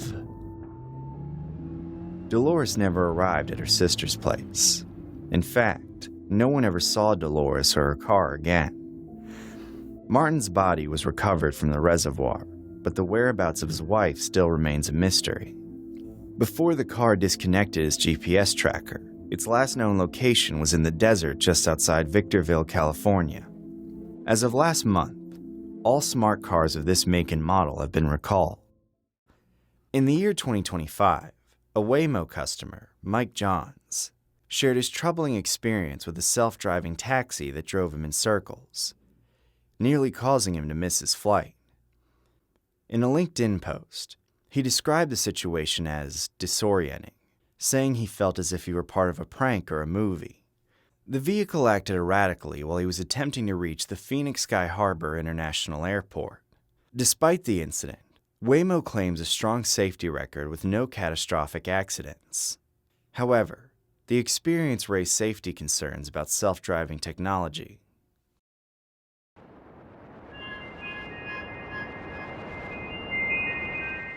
Life had given me stability. A good job, a comfortable home, everything a man could ask for. Yet, beneath that veneer, my obsession pulsed, waiting to be fed. Marks, my closest friend, didn't help my situation. Marks and I met in college. He was a philosophy dropout who smoked too much and believed in chaos as a lifestyle. I guess that made me his living experiment. When I told him about the first time I pocketed a brooch from a department store, he lit up like I'd discovered fire. "You're a fucking artist," he said, sipping cheap whiskey sprawled on my couch. "People don't appreciate this kind of finesse anymore." I laughed, but I liked hearing that what I did wasn't just wrong, it was rare. It was after we watched Ocean's 11 that the seed was planted. Mark's, eyes gleaming, turned to me and said, "You know what would be poetic? A diamond heist. Small scale, intimate, like stealing from the gods." I chuckled, pretending the idea was absurd, but the seed had already been planted. My heart raced, adrenaline surging at the mere suggestion. Mark smiled knowingly. "You'd do it, wouldn't you?"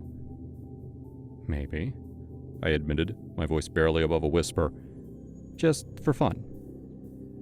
2 weeks later, I found myself in front of La Belle Gioielli on 5th Avenue, pretending to be the representative of Keon Bryant, a newly drafted NBA player. The staff was giddy with the idea. I dressed sharp, wore dark sunglasses, and spoke with the calm confidence of someone used to getting exactly what they wanted. "Mr. Bryant's tastes are refined," I told the manager, a slim woman named Elise who walked like she owned the sidewalk. "We're interested in exclusivity, something no one else has." She led me to a private viewing room. Velvet walls, crystal decanter on the side table, a tray of rings, each worth more than my car, glistened beneath the soft spotlight. I told her I needed privacy to take photos and send them to Keon. "Of course," she smiled. "I'll be just outside." I counted the seconds after the door clicked shut, pulled out the ring, a thin platinum band with a square-cut diamond, small enough to hide. I slipped it into the lining of my blazer and pressed the silent latch. But the moment I turned the handle, the room went red. Alarms blared. I froze, and then I ran. I bulldozed past Elise, who screamed something unintelligible, shattering a glass display in my panic. Outside, the street was a blur. My heart hammered as I dove into my car and peeled off into traffic. The sirens came fast, too fast. Marks was on speaker. "What the hell did you do?" Security tripped. I'm in it deep. Swallow it. What? Swallow the goddamn ring. If they stop you, you'll have nothing on you. It sounded insane, but I did it. I popped the diamond into my mouth and forced it down like a painkiller. The police boxed me in 20 minutes later. Step out of the vehicle with your hands where we can see them. There was no point running. I stepped out, hands up. They searched me. Nothing. But they weren't done. We're taking you in for questioning, one of them said. You've matched the description of a suspect in multiple jewelry thefts. At the station, they grilled me. I lied with the ease of someone who practiced. Mistaken identity. I was meeting a client. I don't know what happened. But my stomach betrayed me. They ordered an abdominal scan. When the screen lit up, there it was. A foreign object. Small, dense. The officer smiled grimly. You swallowed it. I didn't say a word. Later in the holding cell, Marks visited. You really did it, he said, almost impressed. You crossed the line. You pushed me. No, He replied, looking almost sad.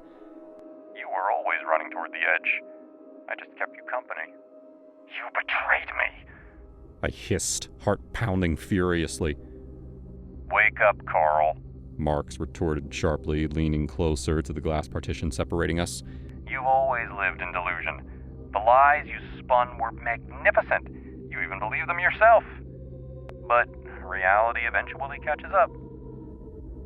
Mark stood abruptly, turning his back on me. The cold, empty silence he left behind was suffocating. My obsession slowly faded, replaced by bitter clarity. The thrill was gone, leaving only the stark consequences of my actions. The diamonds I swallowed were long gone, extracted medically, leaving behind nothing but scars and regret. In late February of 2024, a daring jewelry heist unfolded at a Tiffany & Co. store in Orlando, Florida. Jathan Gilder, 32, posed as a representative of an NBA player to gain access to a private viewing room. When shown diamond jewelry worth $770,000, he suddenly grabbed the items and fled, fighting off staff. Hours later, police tracked his rented SUV and arrested him. In a desperate attempt to hide evidence, Gilder swallowed several diamond earrings. A scan later confirmed the stolen goods inside him. With a history of similar heists, he now faces multiple felony charges and remains in custody.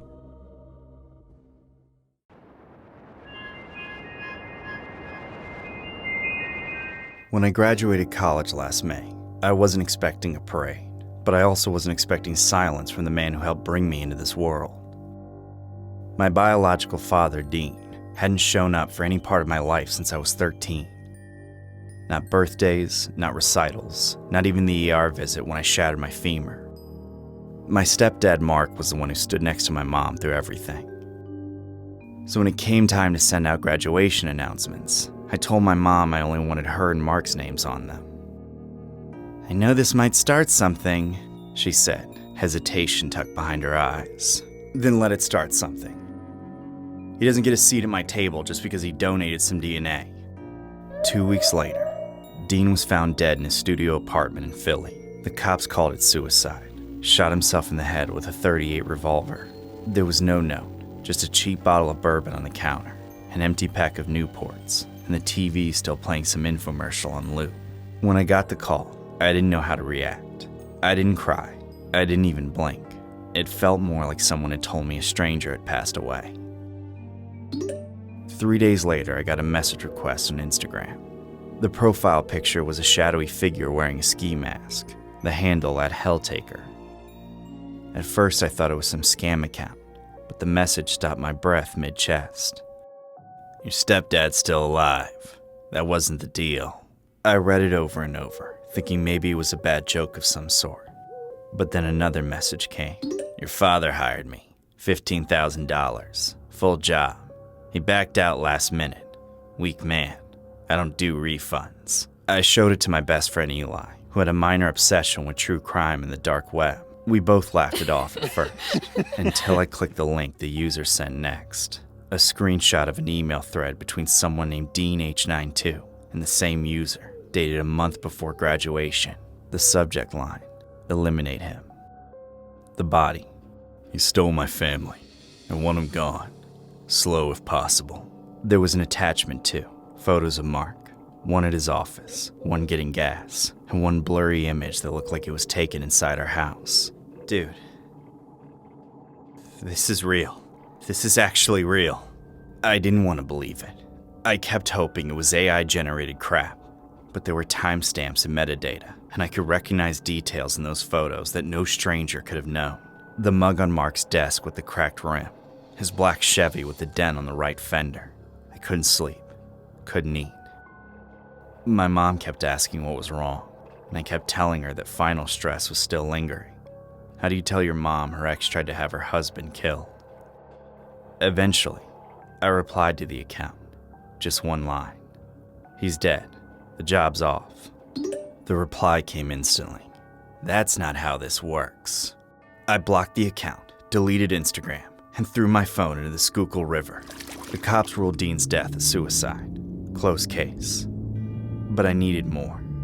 I needed to know. So I drove to Philly.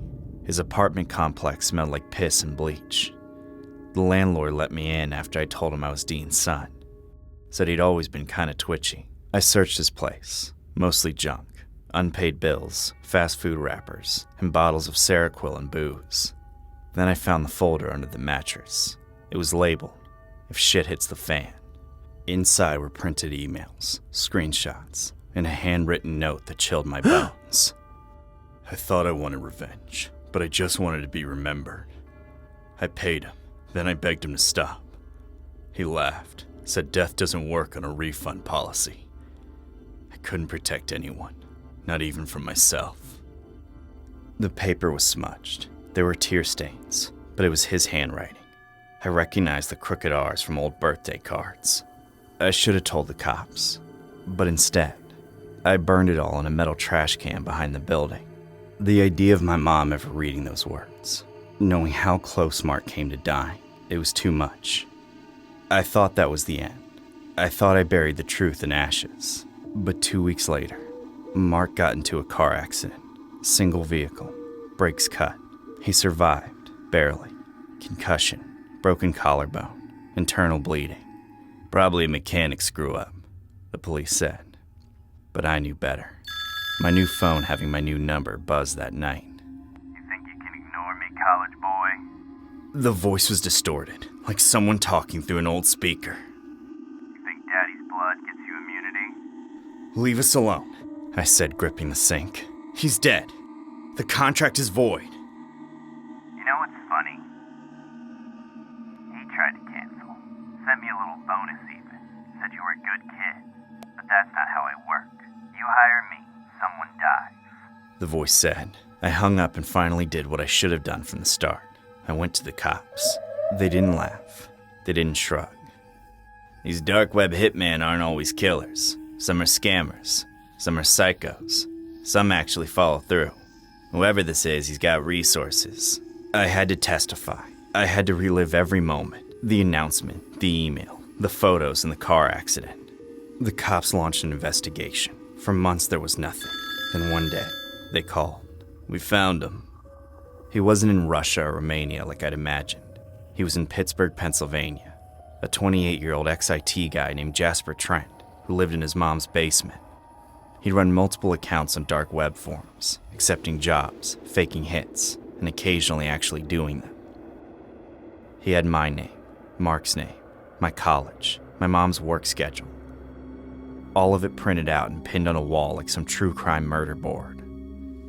When they raided the place, he tried to shoot himself, but he missed. Instead, he shattered his jaw, and I'll never speak again. That's the only reason I feel safe telling the story now. You want to know the worst part? There was a list. Dozens of names. People who'd hired him, paid him, canceled last minute. People who'd ghosted him. Several of them were dead. Accidents, suicides. Jasper didn't always kill the targets. Sometimes he killed the people who hired him. This story is loosely based and inspired from a true story which was shared by one of our Broccoli fam subscribers. This is what they shared with me. When I finished college, my biological father heard about my graduation through one of his sisters, and he acted completely indifferent. My mom and I prepared graduation announcements, and I had specifically asked her to include my stepdad's name instead of my bio dad's. He's the one who raised me, who showed up for me time and again.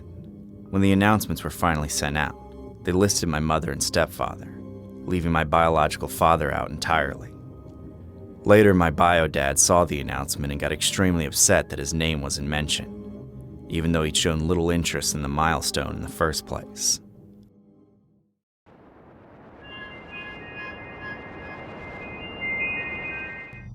My name is Hazel, and football had always been my love, the one thing that made me feel free from the chains of my family's suffocating wealth and status. But privilege brought envy, and envy invited danger. Since childhood, my family had faced assassination attempts fueled by jealousy and resentment. As a result, I grew up surrounded by security guards and surveillance cameras. My life was carefully controlled and meticulously monitored. But I found peace in the familiar faces of our household staff, especially Tom, my personal driver. Tom had been part of my world since I was 5. He was middle-aged, always smiling warmly, his kind eyes hiding behind thick glasses. I trusted him implicitly, often confiding my worries as he drove me between training sessions and home. One crisp morning after practice, as I sipped my protein shake, my phone vibrated. I glanced at the screen, my heart skipping a beat. "You looked great on the field today, Hazel. Loved how the sweat traced your skin." My stomach churned, fingers trembling as I stared at the anonymous message. This wasn't just an admirer. Someone was watching me closely. Despite my security detail's assurances, anxiety tightened its grip around me. Over the following days, the messages intensified, detailing private moments. "I love the lavender scent you wore today. Your favorite breakfast spot. Charming." It felt impossible. I reported everything to the police. Detective Eric Mason took the case. He was older, seasoned, eyes sharp yet comforting. He assured me they'd find whoever was tormenting me. One evening, he visited my house, his expression grave. "Hazel, we traced the messages," he began solemnly. "Who is it?" My voice shook. "Tom, your driver." I felt my knees buckle, the room spinning. Tom? The man who'd driven me to school? Who'd offered me words of comfort after crushing defeats? Impossible, I whispered. Eric's eyes softened, sympathetic. "He's confessed. Sending explicit invasive messages? It's some sick fetish of his." My chest constricted painfully. Betrayal sliced deeper than any blade could. Tom was like family. They arrested him quietly, discreetly, to avoid scandal. Still, sleep eluded me. Every shadow felt sinister, every noise amplified by paranoia. But nothing prepared me for what followed. Weeks later, another message arrived. This one darker. "Hazel, you shouldn't have told the cops. You'll regret this." My heart raced. If Tom was in custody, who sent this? Shaking, I called Eric. "Detective Mason," I gasped. "It's happening again." "Impossible," he replied sharply. "Tom's locked up. Maybe a prank?" "No! Someone knows too much," I insisted, panic rising. He paused, voice steady. "I'll investigate personally. Stay calm." Yet calm was unreachable. Days passed. Messages persisted, each one increasingly explicit, menacingly detailed. My security was heightened, but whoever this was knew my every move. One night, while attempting sleep, my phone buzzed incessantly. "Can't sleep, Hazel?" "Neither can I, picturing you in bed." My blood froze. Enough. Driven by fear and desperation, I secretly met Eric at a secluded cafe the next morning. "Detective, I can't take this anymore," I confessed. "Someone on your side might be involved." He hesitated briefly. Hazel, trust me, I'll handle this. But his hesitation was enough. Returning home, I couldn't shake the thought. Who could access Tom's phone or know police procedures intimately enough to evade detection? That night, curiosity won. I drove discreetly to the police station. With my family's influence, gaining entry wasn't difficult. I found Tom in interrogation, guarded but alone. "Hazel?" Tom whispered, eyes filling with genuine surprise. "Why, Tom?" I asked, voice cracking. "You were family to me." "Listen, Hazel," he whispered urgently. "They made me confess. It wasn't me." "Who?" I demanded. "Mason," Tom whispered, fear shadowing his eyes. "He's not what he seems." "Why would he do this?" "He's obsessed with you, Hazel," Tom admitted quietly. "He caught me with your photos, pictures, and videos, the ones which you would only share with someone you know, perhaps your boyfriend. I worked hard to capture all that. You are so beautiful, Hazel, every inch of you. I must say, you are like a work of art. But he threatened worse punishment unless I gave it all to him." Nausea hit hard. Eric Mason, the man tasked to protect me. Returning home, paranoia engulfed me. Then, unexpectedly, Mason arrived, claiming he had crucial updates. "You're safe now," he assured calmly. "Am I?" I challenged, voice shaking but resolute. "Tom couldn't protect you, Hazel. He didn't appreciate you like I do." "You're sick!" I spat, backing away. He moved closer, eyes glittering dangerously. "I've watched you closely, admired your every..." Tom simply helped, unwittingly. "Stay away," I whispered, heart hammering violently. "Or what? You'll call your security?" "I am the security, sweetheart." Suddenly, behind him, movement caught my eye. Tom stood there, freed by my hidden alert. Determination blazed in his eyes as he lunged, wrestling Mason to the floor. The fight was quick but brutal. My security arrived moments later, restraining Mason, who screamed obscenities as they dragged him away. Breathless, I looked at Tom. Bruised but resolute, his gaze met mine. "I'm sorry, Hazel," he said softly. In mid-December of 2024, investigators arrested 55-year-old Michael Thomas Lewis for stalking WNBA star Caitlin Clark. Lewis, a Texas resident, sent explicit and threatening messages to Clark's ex account. Authorities tracked his posts to an Indianapolis hotel and public library, raising concerns about his presence in the city. Clark, fearful for her safety, altered her public appearances. When questioned, Lewis dismissed the threats as fantasy and a joke. He remains jailed on a $50,000 bond, facing up to 6 years in prison if convicted. A judge has issued a no-contact order, barring Lewis from Clark and her team's arenas.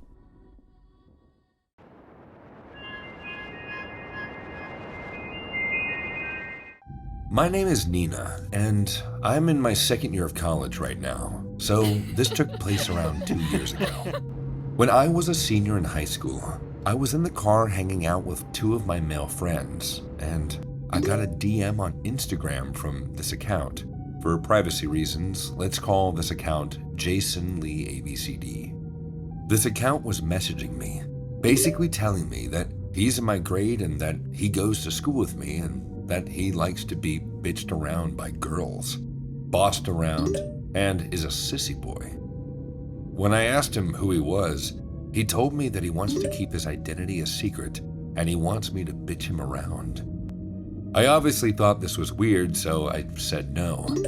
Then he started randomly sending me pictures of him with thongs on. I thought it was hysterical, so I kind of kept it going. I just couldn't find out who he is. I really was curious to see who is in my grade who had this weird kink. I would only text him back when I was in my friends because I didn't take him this seriously. Throughout the next few months, he was still texting me, sending me pictures of him wearing his mom's thongs and his sister's skirts and leggings. And by the time we graduated, I never figured out who it was. Throughout the next year of graduation, he was still texting me, and even my friends.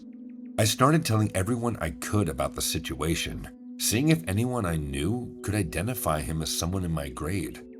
No one knew who he was, so everyone else was curious. It was time to get to the bottom of this. One day, a few months into my first year of college, he asked me to meet up with him in person. Of course I wanted to, but I was scared because I didn't really know who this guy was, so I brought my friend Natalia with me. He would text her as well, so she was familiar with him. We met up with him at a dead-end road in our town. Me and Natalia got there in my car around 9:30 p.m. We saw him sitting in a gray Nissan Rogue with a cloth covering his whole head except for his eyes. We saw his license plate number, so of course we wrote it down. Me and Natalia stayed in the car, but he got out of the car and was running around in his thong. He tried to get us out of the car, but we politely declined. He was trying to disguise his voice as much as possible, so we really couldn't tell who he was. After this incident, we didn't believe he was in our grade or that he went to high school with us. We tried looking up his license plate number on every website we could find, but it turns out you can't find someone's license plate on the internet. For the next 6 or 7 months, he was still texting me the same old, asking me to boss him around and stuff, wearing girls' clothes. I would still only respond when I was with my friends. At some point, he started video calling me on Instagram, and I would only pick up sometimes, but he would go into public parking lots at weird hours of the night and run around. One night, he called me when I was at a party, and I picked up. We had around 7 people in the room with us, and they all had heard me talk about this guy before, so they wanted to see what all this was about. I picked up the phone, and sure enough, he was in a parking lot, running around in girls' underwear. As he was doing this, Natalia takes the phone from me, mutes the microphone, and says to me, "I know that parking lot that he's in. That's my old job." I was like, no way, what are the odds? "Are you sure?" I said. 100%, she said. At this point, we realized that one of his spots was this parking lot. Around 2 months later, I was hanging out with 3 of my friends I haven't seen in a while, and I never told them about the guy before, so I wound up telling them the story. One of the girls said, "Why don't I just DM him on Instagram and try to figure out who he is?" "Okay, go for it," I said. She started messaging him, and he told her the same stuff, that he was a sissy boy, the whole thing. She was playing the part and decided to tell him that she's into all that stuff. He told her that tomorrow, the next night, he was going to a parking lot, and that he wanted her to give him orders on what to do. Me and my friends came up with a big plan to catch him. What ended up happening was the next night, I picked up Natalia and 3 of my other friends from the previous night, and they were praying that he was going to the same parking lot that Natalia used to work at. The 5 of us sat in my car with hoods on in a parking lot across the street from Natalia's old work, and at around 10:45 p.m. that night, sure enough, a gray Nissan Rogue pulled up into that very parking lot. For about an hour, the girl that was messaging him told him all of these things to do, running around in a thong and such. At midnight, he left the parking lot, and we started to follow him. The goal was to follow him home and get his address. He obviously knew he was being followed, and we were following him for around 2 hours through the city. Surely enough, we followed him home and got his address. We looked up the address on a website and found his sister's name. We went on her Facebook and found him. He did not go to our high school. He lived in the town next to ours, and we had no idea who he was. He was a 20-year-old guy pretending to be someone in our grade. We still have no idea why he reached out to me in the first place, but one of my friends ended up making an Instagram account with the username and his address. The bio said, "Hi Jason Lee." My friend followed this guy on his personal account, and the weird guy ended up deactivating both his Instagram accounts as well. We never heard from him again. This story was submitted by our Broccoli Fam subscriber Nina. I tried to keep all the details as close as possible to the real incident. On to the next one now.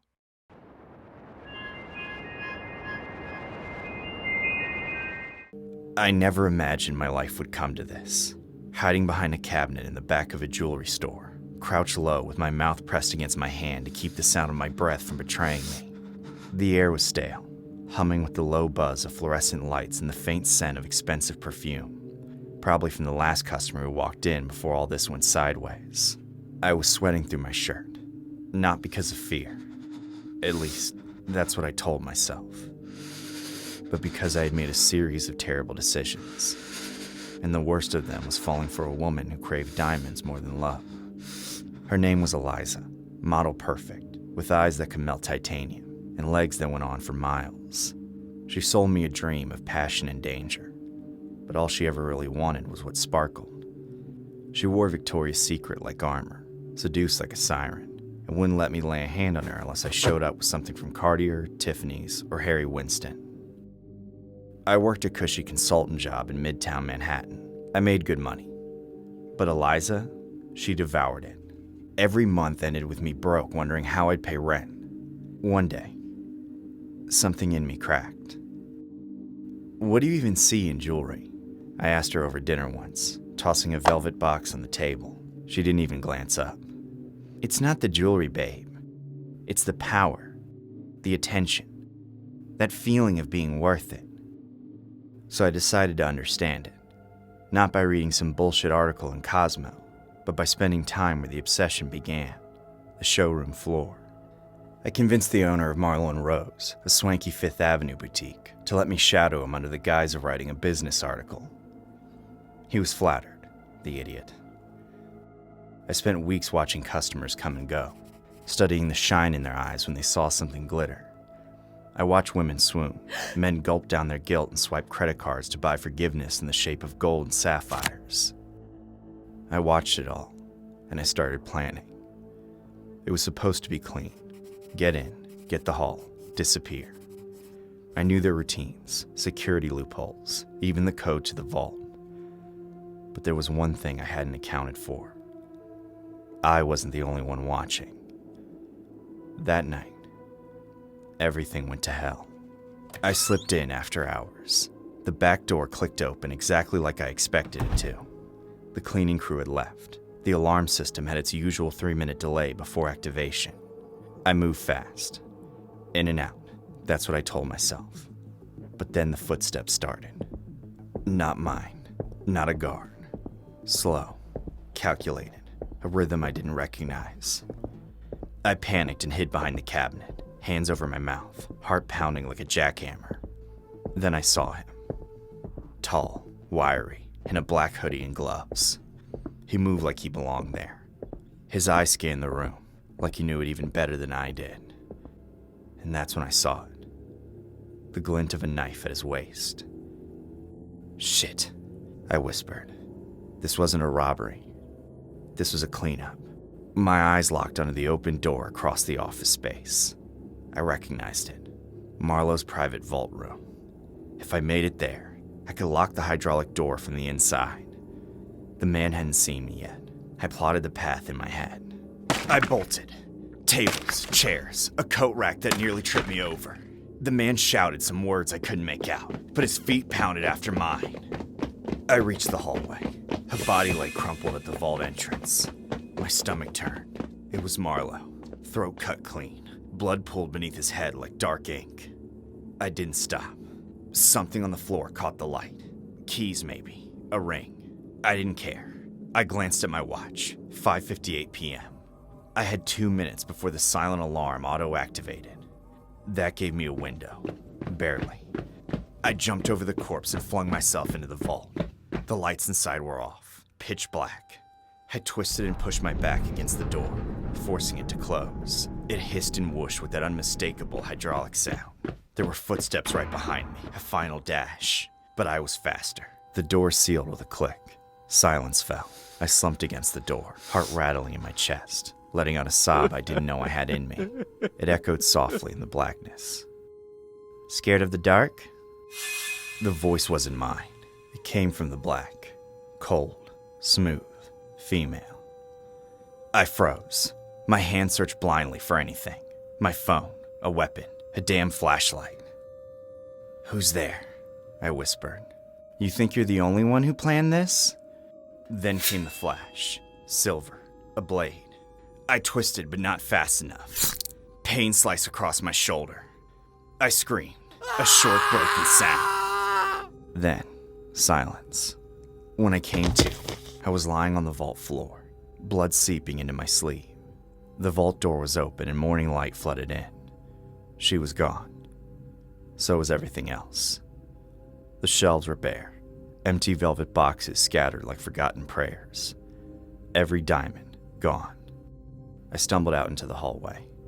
Marlowe's body was gone too. So was the man in the hoodie. Later, the cops told me they found Marlowe's car abandoned near the Hudson. No signs of a struggle, just a single sapphire earring in the passenger seat. Do you know anything about this? The detective asked. I shook my head. I was just writing a story. He stared at me for a moment. You're lucky to be alive. Maybe I was, but I knew the truth. I'd been a pawn. Eliza had whispered once that she had a sister in the business. I thought she meant modeling. Turns out she meant the kind of business that bleeds. I never saw her again. A month later, her Instagram went dark. No trace, no trail. Just a new account under a different name. Dark glint. She posted once, a close-up of a diamond-studded dagger. Caption, worth it. I deleted my account and moved to Montana, where no one wears diamonds, and no one calls me babe. In the real-world incident, a man was trapped in a jewelry vault in New York City overnight after firefighters had to stop their rescue for safety reasons. The vault opened on its own Wednesday morning. The fire department was called after the man got trapped while trying to access a safe deposit box in the World Diamond Tower. Firefighters communicated with him through a security camera. After 10 hours, they decided not to break through the vault's walls to avoid harming him. He was freed unharmed when the doors opened at 7 a.m.